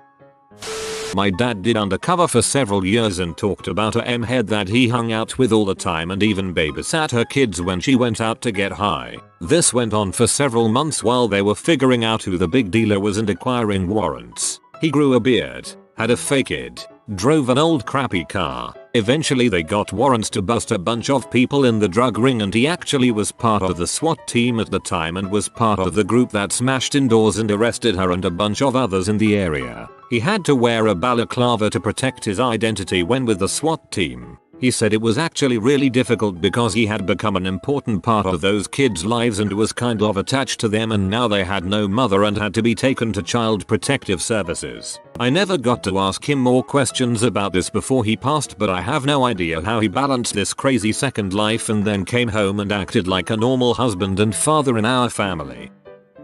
I know a guy who often went undercover as a junkie. He was committed. He'd stop showering for a while before a gig and pee on his tracksuit before going into work. He was so good that he managed to get the same dealer convicted twice in the space of a year, and they never suspected he was the rat. He had multiple police records under different names too. City cop here. We don't do too much long-term undercover, but our general orders have a policy covering use of drugs on duty in certain circumstances. While it doesn't specify that we can do drugs, it states that if we consume them we have to immediately respond to our department's health clinic for documentation and treatment. The use of the word immediately made me imagine the undercover cop taking a puff of a joint and standing up straight away, speedealing the department and walking out reporting the incident. I once was the gardener for a cop who worked undercover in the flush trade to identify pimps, traffickers and extract underage kids. She retired early due to mental health issues likely stemming from Greek use during her time undercover. To keep cover she would do the drugs that were being offered used. Of course things spiraled out of control for her and suddenly she's on permanent paid leave and she stays in the house most days hiding from the world. So for her, what she did to keep cover is offer up her sanity in exchange for some successful arrests. Not a cop but a guy my mom dated for a long time was. Older guy, in his 70s now. He was fresh out of the academy and at the Asbury Park riots. Sad scary crap. And then was an undercover narcotics cop for 14 years during the 70s and 80s with the NJSP. He was Puerto Rican and spoke Spanish, was an ex-Marine, and became a state trooper. They utilized his ability to blend in with organized crime in the Latin community. He had to do coke in front of a bunch of dudes during a buy one night, and basically stuck his knife in and blew a mound up his nose. Then he started having a minor paranoia panic attack that they were going to find out he was a cop. Thanks to the gram of blow he just took to the dome, he was breathing heavy and went out for air. His heart was pounding out of his chest. Panicking over how to get out of it, one of the gangsters came outside to talk to him. He's ready to run or fight. Guy goes, "Man, I've never seen someone snort that much at once, man. You okay?" He sighs a huge sigh of relief and was like, "Yeah, I never did that much. I'm having trouble breathing." Ahead. The guy was really nice. Brings him a drink and they smoked a cig. Everyone is joking that he has the heart of a lion to take that much. He actually felt bad about locking that one guy up when it all went down. Think he said he tried to help him or get a reduced sentence or something. There are other stories. My father worked for Nervousness. He told me about an incident where his guys set up a sting to bust some Broncos who turned out to be local police setting up their own sting. They figured it out when they tried to bust each other. This is the Spider-Man meme but in real life. My cousin was an undercover ATF agent. Anyway, they were trying to bust some guys for illegal alcohol distribution and were building a rapport by going undercover. My cousin doesn't take his ATF badge with him when he is undercover because if anyone ever saw it, he could get shot. Anyway, some hot-headed black and white cops came over and started harassing them. My cousin couldn't blow his cover, but pretty soon the police started getting physical and they beat crap out of my cousin and the guys he is trying to get evidence from. They take them all into the police station only to find out that my cousin is ATF. My cousin was peeved because cops aren't supposed to beat people up. He is currently filing a lawsuit against that police department. Good on your cousin for filing a lawsuit and actually trying to get some justice on those cops. And he deserves a promotion for managing to keep his cover through all that. I have gone undercover online to infiltrate child porn core rings. Nothing too intense, but I had to interact with suspects online over phone who were freaking sick in the head and act like it was not the most vile crap in the world. I've heard about undercover cops in these situations having to actually possess child P as well. Wasn't sure how true that was. If it is true, I can't imagine ever putting myself in this situation. Not very exciting, but a guy that worked with me was going to this biker bar frequently to get in with a gang. Drug related. He didn't want to get hammered and do something stupid, so he would take his beers into the bathroom with him, dump out half and fill it with water.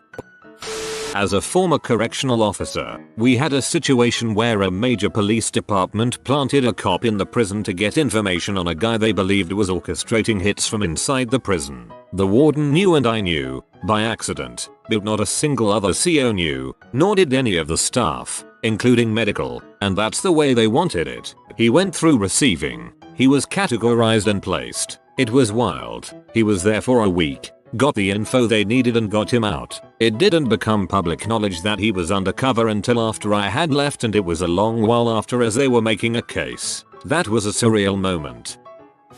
My friend used to be a state trooper. She told me about how she used to have to go undercover as a H to try to catch Johns. She didn't do so well, though. She was far too polite, so they all knew something was up.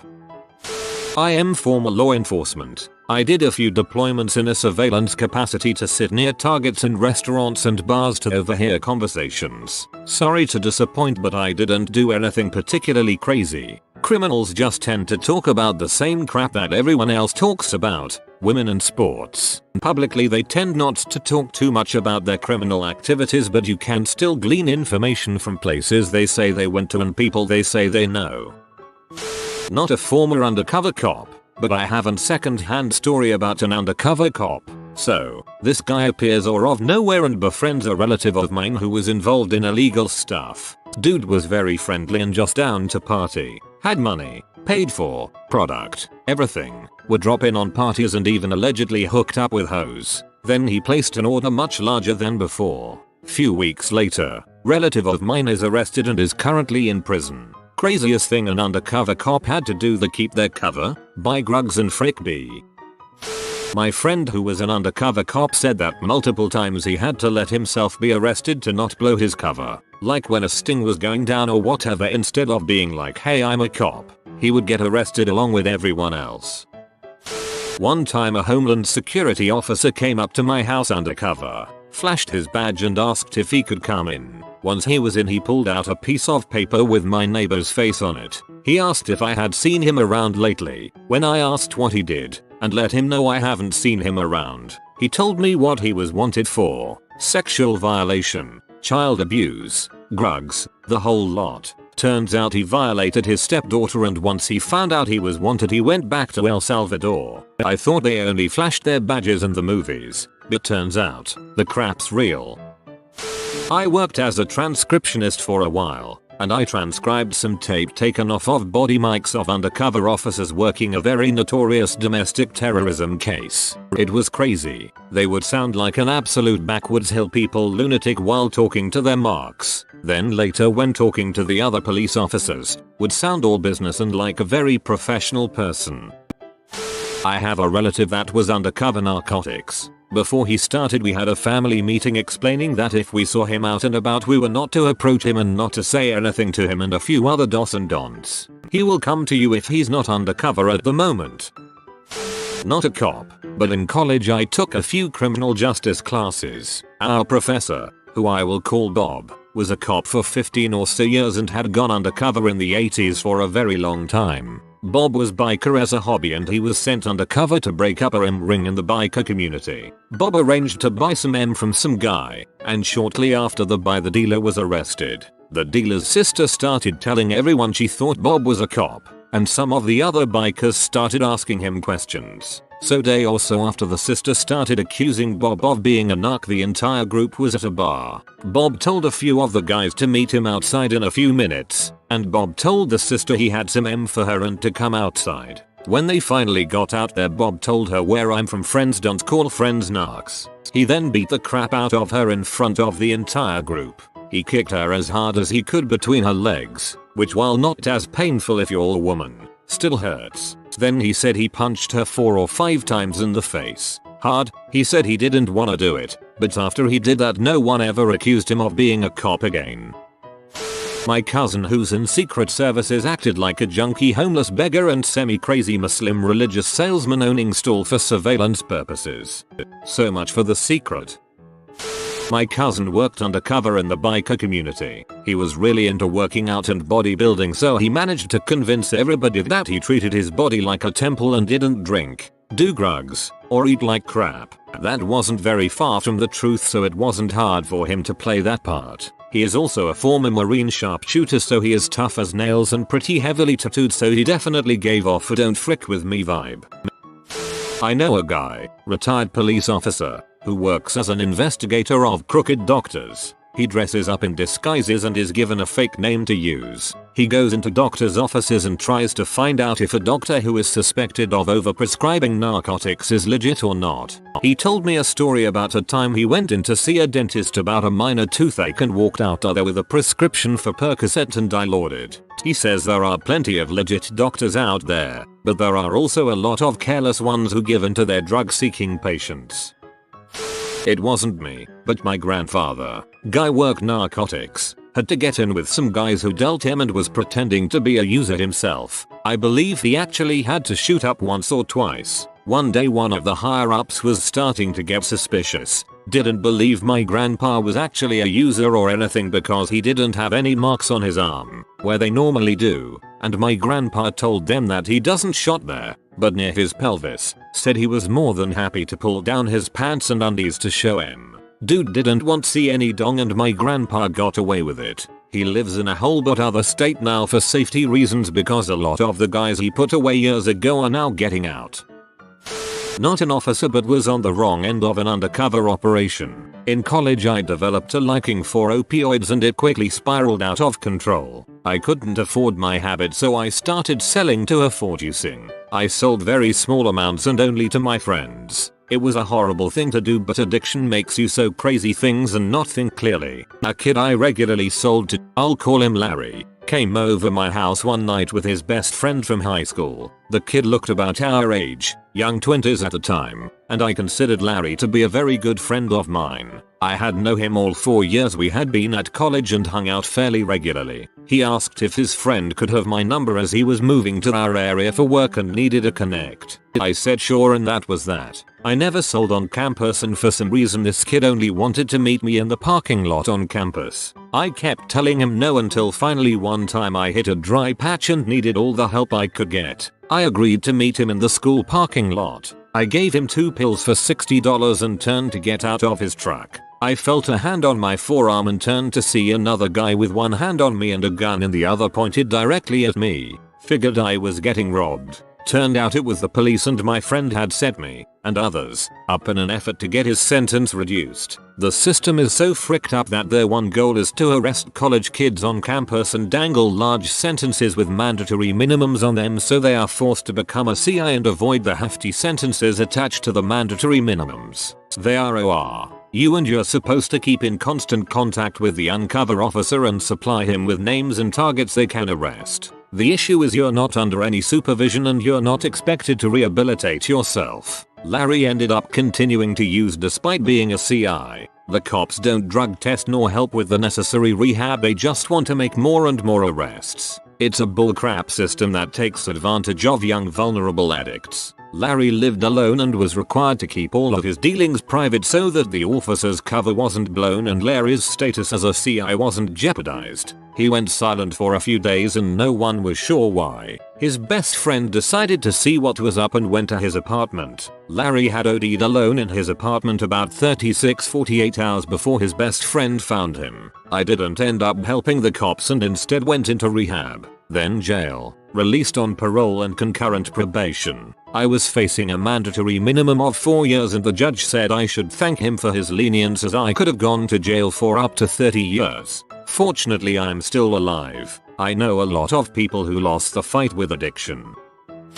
Not a cop, but I did work for the liquor board in the city next to my town, busting bars for underage drinking. When I would get served, I would have to text the officer in charge and he would come in and take my picture with the drink, then find the bar, typically a few $100s, and the bar would get a strike. 3 strikes and they lose their liquor license. When I would get served, I am not allowed to drink any alcoholic beverages. Only once did I actually have to drink the drink served to me. I was at a sketchy biker bar and they're known for underage drinking and already have 2 strikes. They're also known for getting rough with the informants, like some employees and patrons assaulting the kids, 18-20. So I walk in and ask for a Budweiser. I show him my real ID and he serves me my beer. Before I can even pull out my phone, the bartender grabs my wrist and asks me if I work for the liquor board. I tell him no and he says okay, then chug your beer. So I slam the bottle of Bud and he lets me go and then tells me I have my eye on you boy and gets me another Bud. I then take a Snapchat of me at the bar with my drink and hightail it out of the bar. I then show the picture to the officer and tell him everything that happened and he heads into the bar and ends up finding the bar and the bartender and giving them their last strike. They end up taking everything to court and I get called in as a witness and have to testify in court everything that happened. The bar loses the case and when I am walking out to my car, the owner yells to me, "Hey kid, watch your crap. You'll get what's coming to you." So far nothing has happened to me. This happened about 3 years ago, so I don't think anything will happen to me. Redditors, what's the stupidest thing you've said to a police officer? I was a scared 16-year-old kid. I went the wrong way down a one-way street. Saw that the road became a 2-way just a block ahead by the time I realized it was a one-way saint. So I kept going instead of trying to turn around illegally. Cop was at the intersection I went through, pulled me over, scared the crap out of me, yelling at me about the red light I ran. The stupidest thing I tried to say to a cop was that I was going the wrong way down a one-way. He told me to shut up when I started talking and came back with a very big ticket. I thought it through and went and took pictures of the intersection. See, what I was ticketed for was running a red light. There are no red lights the wrong way down a one-way street.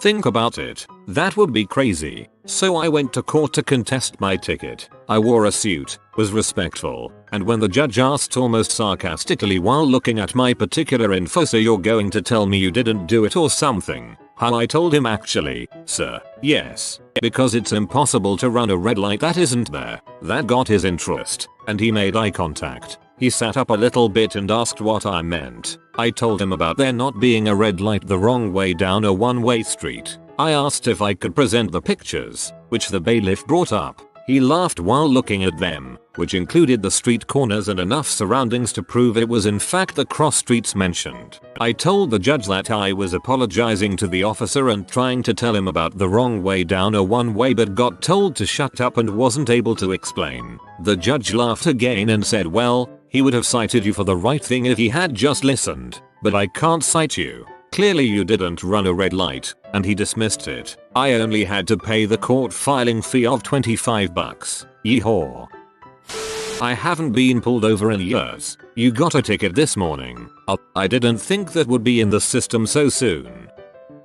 Makes me sniff a joint. Doesn't smell like any weed I've ever smoked. May I scratch my nose on Mr. Smith's shoulder? I was handcuffed. My nose itched like heck. I was allowed to blow me. So, I was delivering booze to a friend's place as he was having a drunken party and I thought I'd be nice. Anyway, His buddy spills a half a tumbler of scotch down my shirt. I had to get to work, so I take off and hit one of those drinking and driving stops. Of course the cop is like, "You, and how much have you had to drink?" Me, "Nothing. My friend spilled scotch on me." Cop, "Aha, me. Fine. Blow me. You'll find the truth." Cop, "Excuse me?" Me, thinking, "And this is how I go to jail." Me, "Oh, no. I mean, blow me. The thing. The straw you blow into." Cop proceeds to laugh, gives me a breath test, and I blow 0.0. On with my day. Ha. He asked was there a reason I was speeding? I said yes. He asked what was it? I said I like speeding.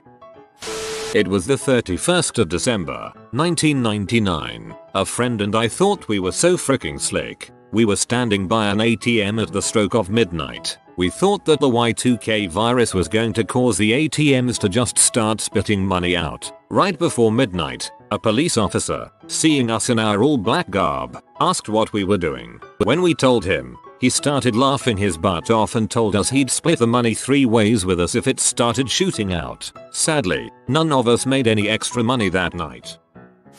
I was pulled over 2 weeks after passing my test. The policeman asked me to wind down my window. I did. He then aggressively asked me what is it outside. I didn't know what he was getting at, so I replied cold. He shook his head and said, "No, duck. Now turn your fricking lights on."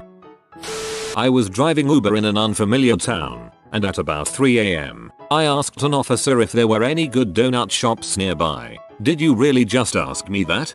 That Starbucks is closed and I need coffee." Oh my god, as I realized the implication. In the end we had a good laugh and he led me to an open coffee shop.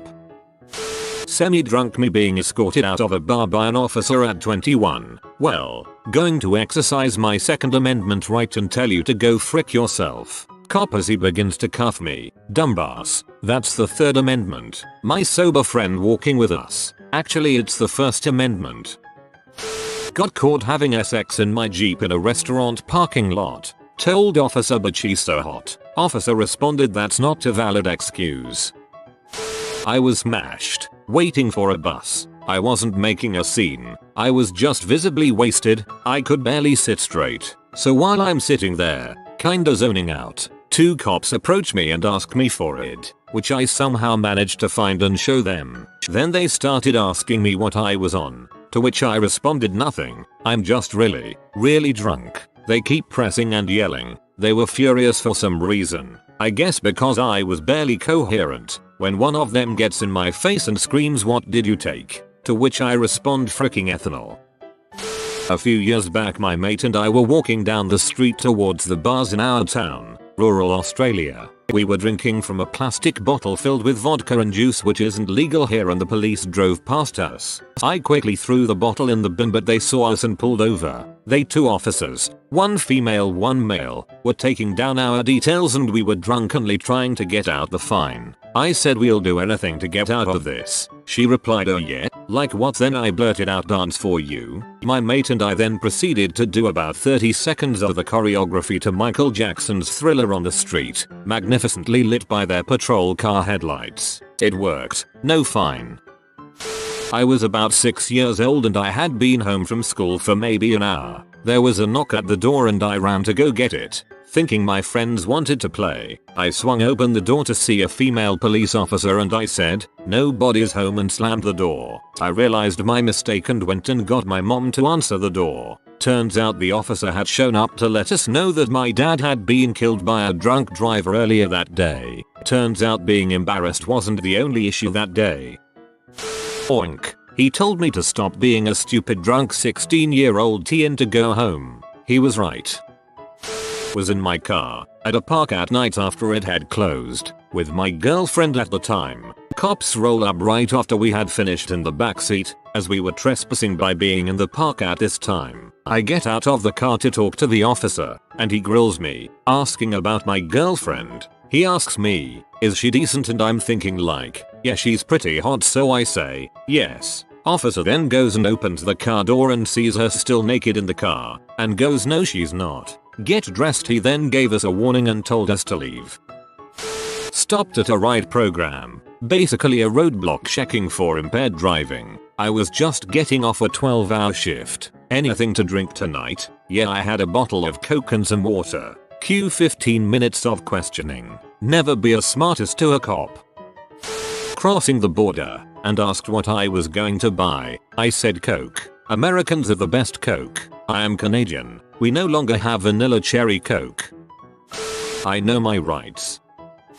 He wasn't a cop, but this is kind of in the same vein. I was buying a gun and had to fill out the application on a touchscreen they had. One of the questions was, are you now or have you ever been a fugitive from the law? I looked up to the man selling the gun, and after I read the question aloud I said, who in their right mind would answer yes to that? I thought it was funny, but he looked at me coldly and said, you are seriously jeopardizing your ability to purchase this weapon. Can I pet your horse? To the mounted police officer at Mardi Gras, 2014.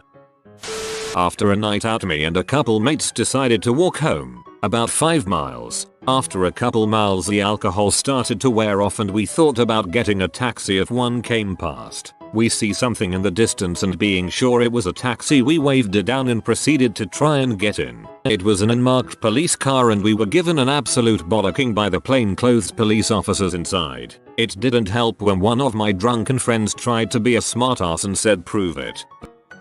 When I was 19, me and buddies were all out on an all-out drinking bender. We had a DD. It's about 3 AM and we're all slammed drunk. Cop pulls us over for going 10 miles per hour over the speed limit. Cop walks up to car and immediately says, I smell alcohol. He asks everyone for their IDs. I hand him mine, to which he is quick to hand it back. Sir, that is your debit card. I immediately start laughing because I knew at that moment it was a guarantee I was going to the drunk tank for underage drinking. I was right.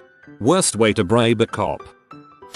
Yo, James. Hide the weed was in a field playing football, soccer, and thought it would be funny to shout this directed towards an alleyway. As it turns out, it's not that funny. Got arrested.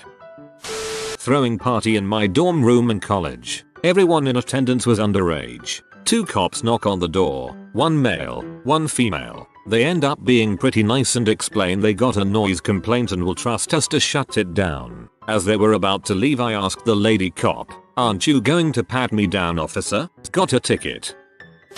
To my brother-in-law who's a cop. Yeah, well, I fricked your sister in the butt. Well, once when I was little my mom got pulled over for running a red light. The cop came over and asked her if she knew why she was being pulled over and she said no. To which I replied, "Your mom. I told you you went through that light." She was not happy. Kids say the darndest things. Got out of my car, stormed back to his and said I'm late. I actually ordered 2 cops to move their vehicles as they were blocking an entry to my site. Were I not on the job, they'd probably have ignored me. My favorite interaction with a cop that was just the normal routine was back when I was 21 or 22. I went out with friends for a tour of drinking on a Saturday. Started with a baseball game, then walked around to a handful of bars, so we spent about 8-9 hours getting trashed. This was the plan. It was a good plan. Part of this plan was for friends to come pick me up at the end of the night because the people I was hanging out with had plans and I knew I was going to be too drunk even for drunk driving. Bars close. Downtown is empty. Nothing is open at 3:30 AM. So I wander around, waiting for my ride, and I have to pee bad. Nowhere is open and no one is around, so in my infinite inebriated wisdom I decide to just pee on the sidewalk next to the street. Not even 5 seconds into my pee there's a spotlight on me and a cop getting out of the car. Cop, what in the heck do you think you're doing? Me. Peeing. Cop, come on over here. Me. I have to finish first. Cop waits surprisingly patiently. I make racehorse peeing look like a leaky faucet. The cop then proceeds to tell me all the charges I could get for peeing in public and asks me what I was thinking. I told him my master plan of getting drunk all night, then waiting for a ride. My friends were late. Public intoxication wasn't part of the plan. Neither was peeing by police spotlight. He continued to tell me that I should be going to the drunk tank. Blah blah blah. But he let me go. I sat on the curb and he watched me smoke cigarettes until my friends came. I was 18 and possibly high, long time ago, can't remember, and when he asked for license, registration and insurance, I gave him my health insurance card. He just looked at me and said, "What is this, son? I'm not your doctor." Never actually gave him my proof of car insurance. My aunt had a terrible divorce when I was a kid. The type of divorce where police came to the house. One time 10-year-old me asked a cop, "Do you use the sirens if you have diarrhea?" He was a good sport and laughed a little and said, "Kid, I am not classified to tell you that." Then he winked so I would take it as a yes. At a Halloween party in a third-story apartment, outside smoking, I see someone in a cop costume in the parking lot. Yell at him who the F would dress as a cop for Halloween. He immediately broke up the party. Cop, do you have any drugs? Me, I wish.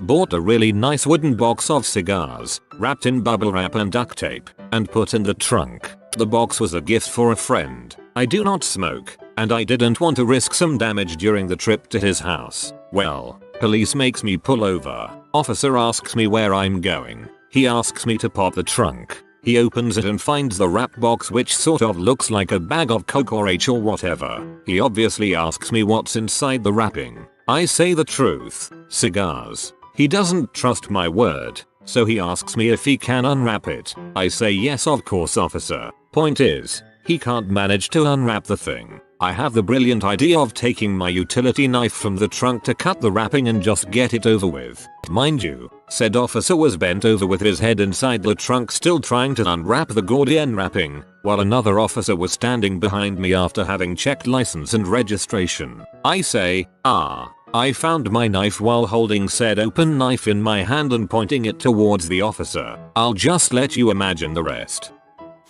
Not me, but my in-laws. They were at a New Year's party and had a couple of drinks. My mother-in-law isn't much of a drinker, so she had a couple of glasses of wine early and then switched to pop and stayed sober to drive. They got stopped at a roadblock on the way home, and when the cop asked if she'd been drinking tonight, she replied only a couple of drinks earlier than I switched to coke around 9. The cop laughed and sent them on their way. Didn't happen to me, but when I was in high school, one of my classmates was pulled over for suspected DWI. When he was asked to recite the alphabet, he sang the entire alphabet song, along with the ending "Next time won't you sing with me." When I was about 15 years old, a few of my friends and I were pulled over at around 3 AM, way past curfew, and we were all stoned out of our minds. The only other girl and I were asked to sit on the tailgate to answer some questions. The cop asks me, "Why are you smiling at me? This isn't funny." I respond with, "I'm sorry, officer. I wasn't aware I was smiling." When passing by two cops wrestling a troublemaker and forcing him in the backseat, I asked if they by any chance could drive a certain route, dropping me off at home.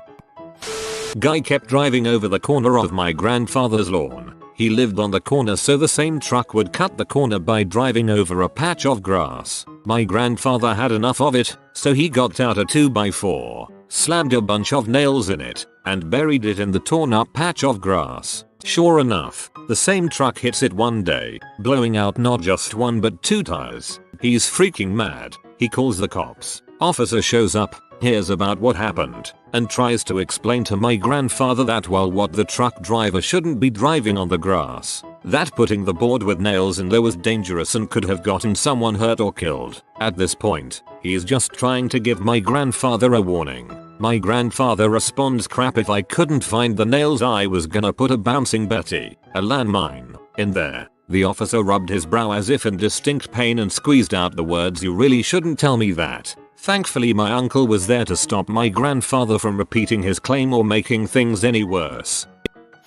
I made a pit stop for some food on Highway 70 at like 10 PM back in 2014. When I got back on the road, I forgot to turn my lights back on, so obviously Mr. Police officer helped me out with that by turning on his own. When he pulled me over, he asked where I was headed. "I'm going to Colorado, officer." "Oh, what takes you there?" "Highway 70, sir." Then I accidentally handed him a bus pass instead of my license. Not a police officer, but I once said this to a security guard who was searching our car. "Don't worry, I don't do drugs. I am drugs." Admitting guilt when they ask, "Do you know why they're here?" They oftentimes don't know why they're there. They are just following up on a call with loose information based on what an outsider observed. They don't know about the bodies. I remember some years ago, some friends and I were shooting a scene for a zombie movie we were making, and had stopped in this field a little of the road. There were like 5 of us, bloody, standing at various points in the field, and the rest conversing around the cars. When a police car pulled up, they asked, "What are you guys doing here?" Cue my friend saying, I lost my cat." They spent the next few minutes trying to help us search for the fake cat. It was a whole thing. Trolling law enforcement. What's your story?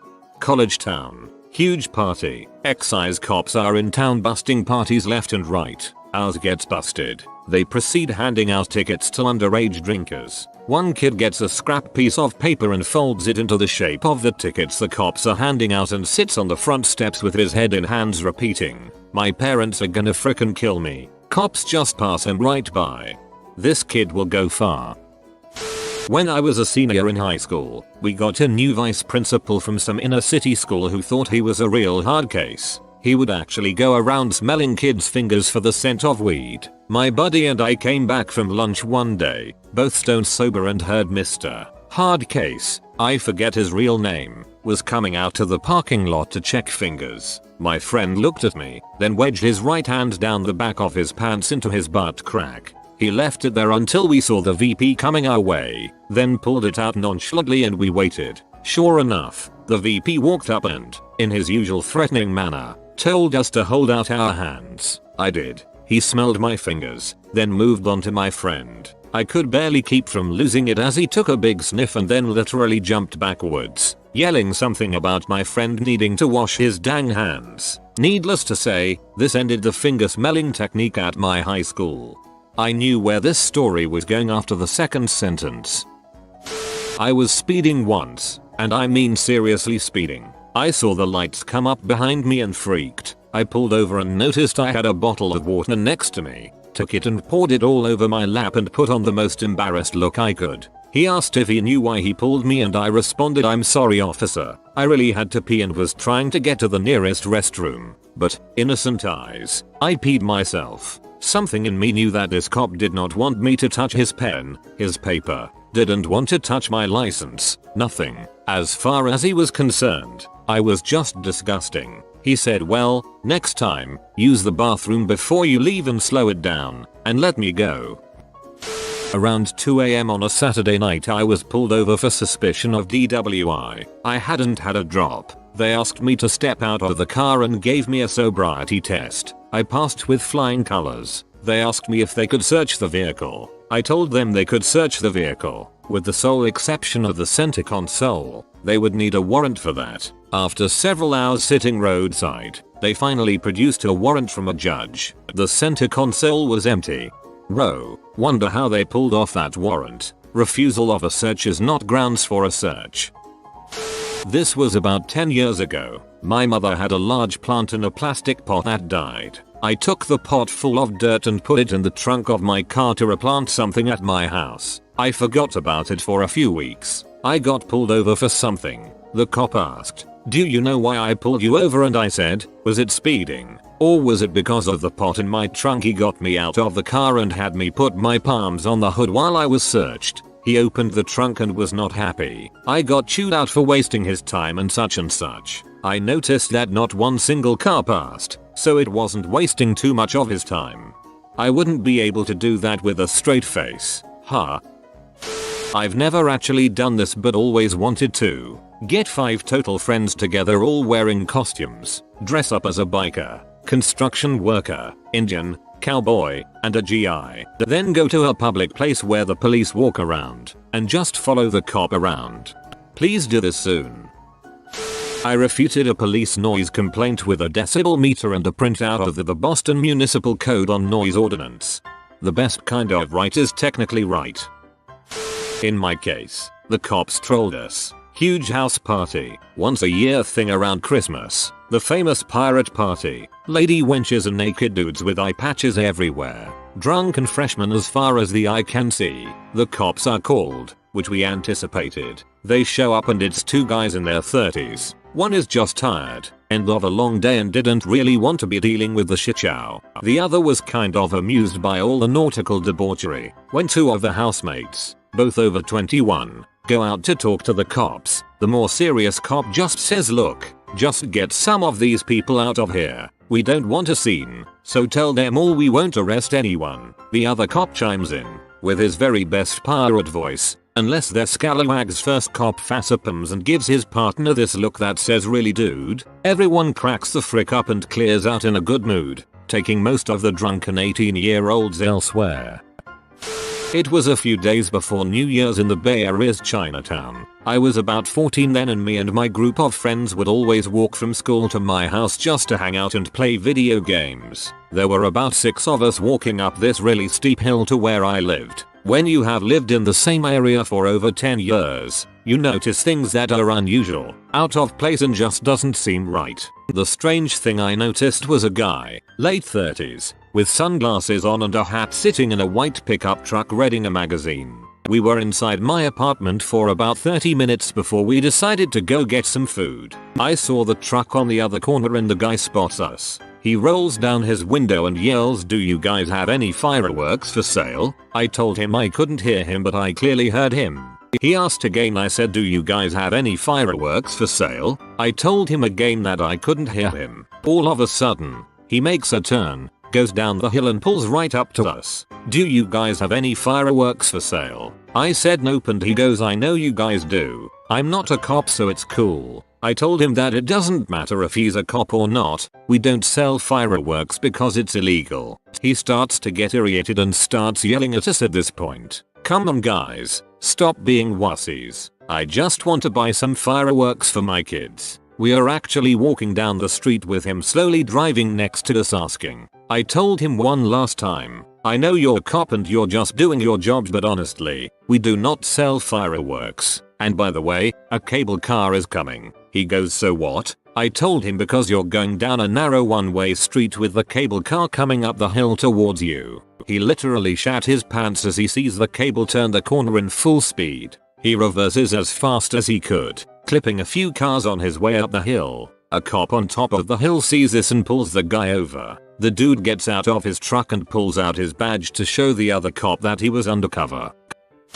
My friend's story. He was smoking weed in high school with his best friend. Both dudes. They had to sneak away from their parents, so they smoked in one of their cars at a scenic outlook near Roanoke, VA. Sure enough, officers found them in the car, but luckily they had already finished and put the weed away. When the officer asked my friend what he was doing up there, the officer suspected weed. My friend said that he was in love with the other guy and they were about to make out. Dang, Southern cop didn't know what hit him, so he just walked away.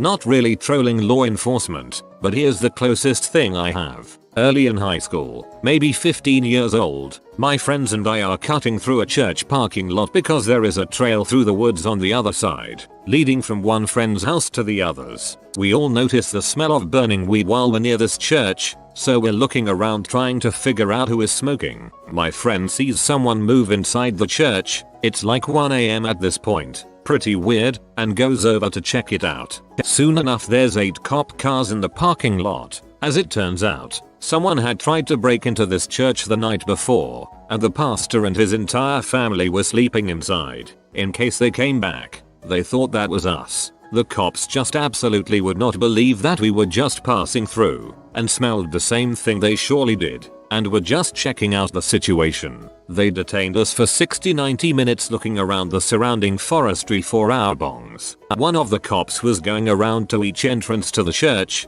to check for signs of attempted entry. At the back door, he found a roach from a joint on a ledge right inside the church. Apparently, it was the pastor's daughter who had been lighting up right out back, and quickly put out the joint and left it there when she heard her dad yell because he saw us from the front. They wound up letting her off with a warning, and gave me and my 3 friends a ride for the 1 mile to where we were going, with their flashing lights on, which was pretty freaking cool when we were 15.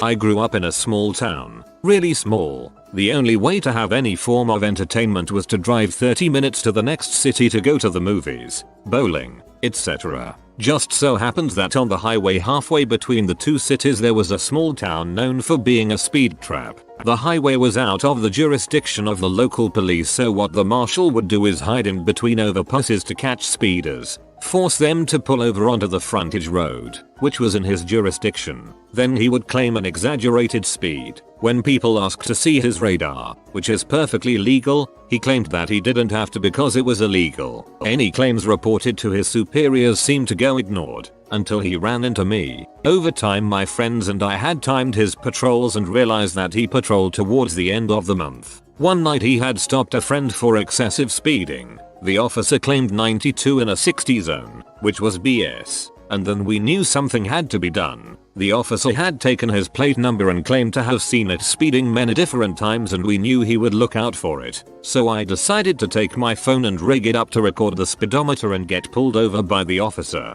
It took a few tries, but I managed to get pulled over by the same officer for doing 70 and 60, that being a first time offense. After giving him my license, he went on to claim that I was doing at least 85, and giving me the whole bit about how he cannot show me the radar, as well as giving me a ticket claiming it was a repeat offense and how I should be put into jail. All this being caught on my phone without him noticing. So a few days later I show up to the courthouse to pay the ticket, and I managed to talk to the mayor of the town and showed him the video of all this. Thanks to me the officer got fired and I didn't have to pay a $400 ticket from a douchebag.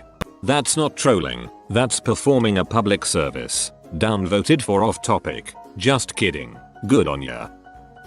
I work as a paramedic, and often the cops call us out to take someone that's drunk to the hospital. This is really stupid, because it just clogs up the ears and costs all kinds of people unnecessary money. Not to mention the fact that they only call us because they don't want the paperwork of taking someone to jail for such a stupid thing. So we get called out one night around midnight to some guy who had puked in the parking lot and was wobbly on his feet. He was pretty dang drunk. Nothing a good night's sleep wouldn't cure though. When we pulled up, who was there but the butthole cop who wrote me a ticket the week before. I told my partner who this was and he took the lead. The cop didn't recognize me. The cop gave us a quick rundown. We checked the guy out and then this happened. Partner: so what do you want me to do with him? Cop: take him to the hospital. Partner: why? There's no medical problem. Cop: we're concerned about alcohol poisoning. Partner: well, I'm not, and I have more training than you. Cop, irritated: look, just take him.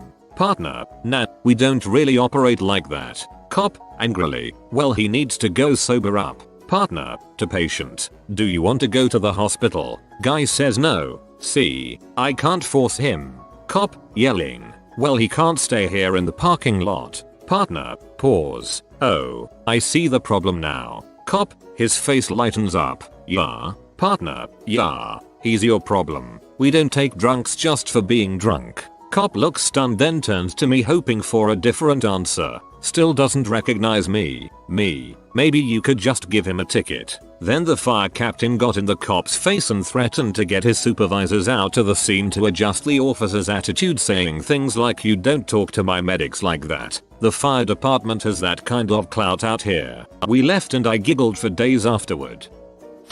This really isn't trolling, more of a local police officer getting owned, but I am sure it would fit in here. I live right outside of my city's limits, which means I am right outside of the local police department's jurisdiction. In high school my friends and I would always hang out at my house, so one night we all decided to go to the local McDonald's to raid the dollar menu. We're riding through town, not causing too much trouble. We get our feast and are heading back to my house when we realize there's a police officer following us. Now, we were playing music loud enough for it to be heard but still quiet enough not to be noise pollution. We were also going a few miles over the speed limit like most people did. I guess the officer realized we were leaving the city limit and wanted to catch us before we got away. We were literally 100 feet away from the city limit sign and 400 feet from my driveway when he put on the sirens. Instead of pulling off the road right there in traffic, I just drive onto my driveway and the officer pulls in right behind me. My friends and I get out of the car and the officer pulls his weapon and tells us to get on the ground. My mom and stepdad come running out of the house to straighten the officer out.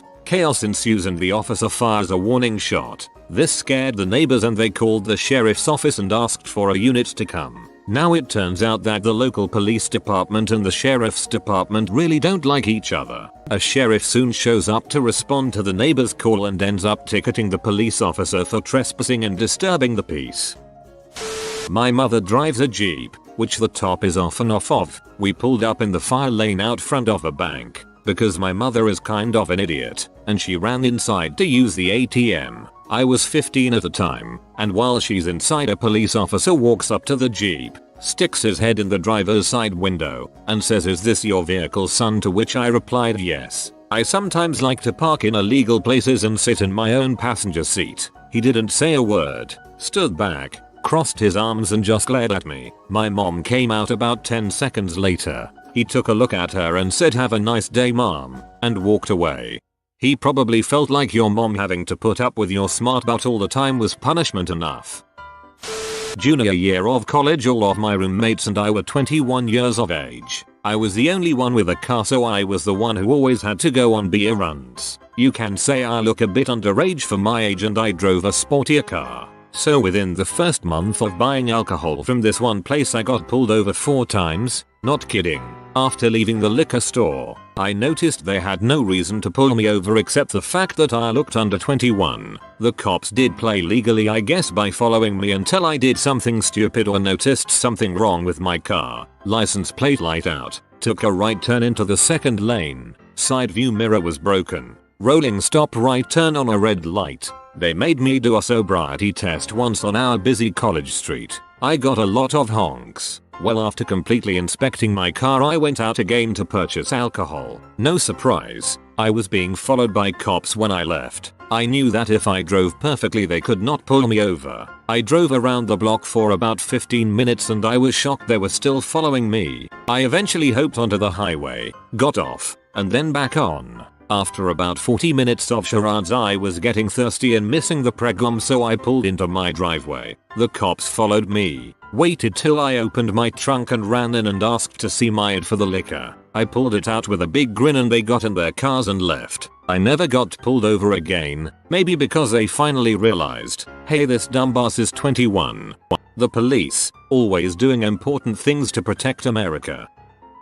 In the city I live in, you need to purchase a license to work in public spaces, the street. A few weeks ago, I was walking through a pedestrian zone where a man was playing the violin and I stopped by to listen. Sure enough, within a minute 2 policemen showed up and asked him for his license. Of course he didn't have one, so they started taking his information to give him a fine. That's when an old lady started talking to me really loudly about how that's a shame, and I answered something along the line of, "They are right to stop him. What would become of the world if everybody just started to play music on the street? People might start dancing." This goes on for about 5 minutes. The lady and me standing about 3 feet from the police, and maybe 20 people stopped and were watching. Everyone else walking by is smirking. It was a good feeling when I heard, "You know what? We're gonna let you go this time. Make sure to buy a license."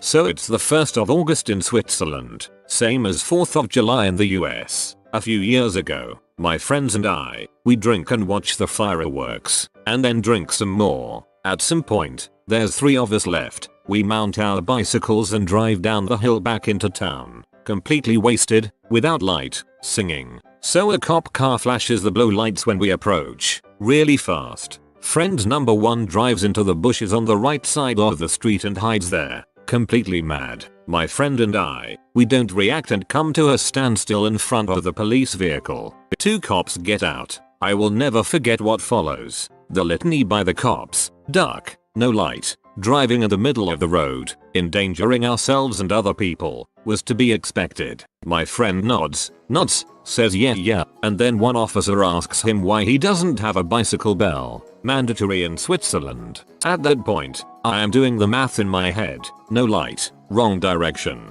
no bell, the alcohol. We are looking at several $100 sign. If we're not lucky, my friend gets angry and points at a rubber giraffe on his handlebar. "Officer, I do have a bicycle bell." Squeezes the thing, and it makes this ridiculous squeaky noise. The cop gets angry and says, "Sir, this is no bell. Don't be silly." My friend gets more agitated, says it's even louder than a standard bell and works just fine. Squeezing the thing to prove his point. At this point, I completely lose it. I cannot help myself. I am dying from laughing, and I can't stop. Even though the cop gets angrier by the second, my friend continues to squeeze the stupid rubber giraffe, repeating, "This is even better than a bell, sir." Then he starts laughing uncontrollably, too. At this moment, my other friend, why, he doesn't know himself, decides to leave his hiding place just 15 meters across the road. He shoots out of the bushes, pedaling madly downhill, and falls on his butt, the bike flying away. He does this sort of somersault, rolls downhill fast, gets to his feet, and runs like heck. The cops watch this spectacle incredulously. We continue laughing, tears flowing down our cheeks. No way to stop. "Who is that?" the cops ask, now not sure if they should follow my other friend or keep on with the two of us. The only answer they get, more laughter. At which point, and by now, we are totally sure that this is going to be the most expensive night ever, their radio goes off. Some car accident. They look at us, at each other, helplessly, get in the car, and drive away. We, laughing and singing, and squeaking the stupid giraffe, drive on. No ticket, no nothing. You've been visited by the good sleep oinker. You will be blessed with cozy, restful sleeps, but only if you comment sleep tight porker. If you are new to the channel, you can subscribe. I publish new videos every day. Until then, check another video, or don't. Either way, have a great day you magnificent people.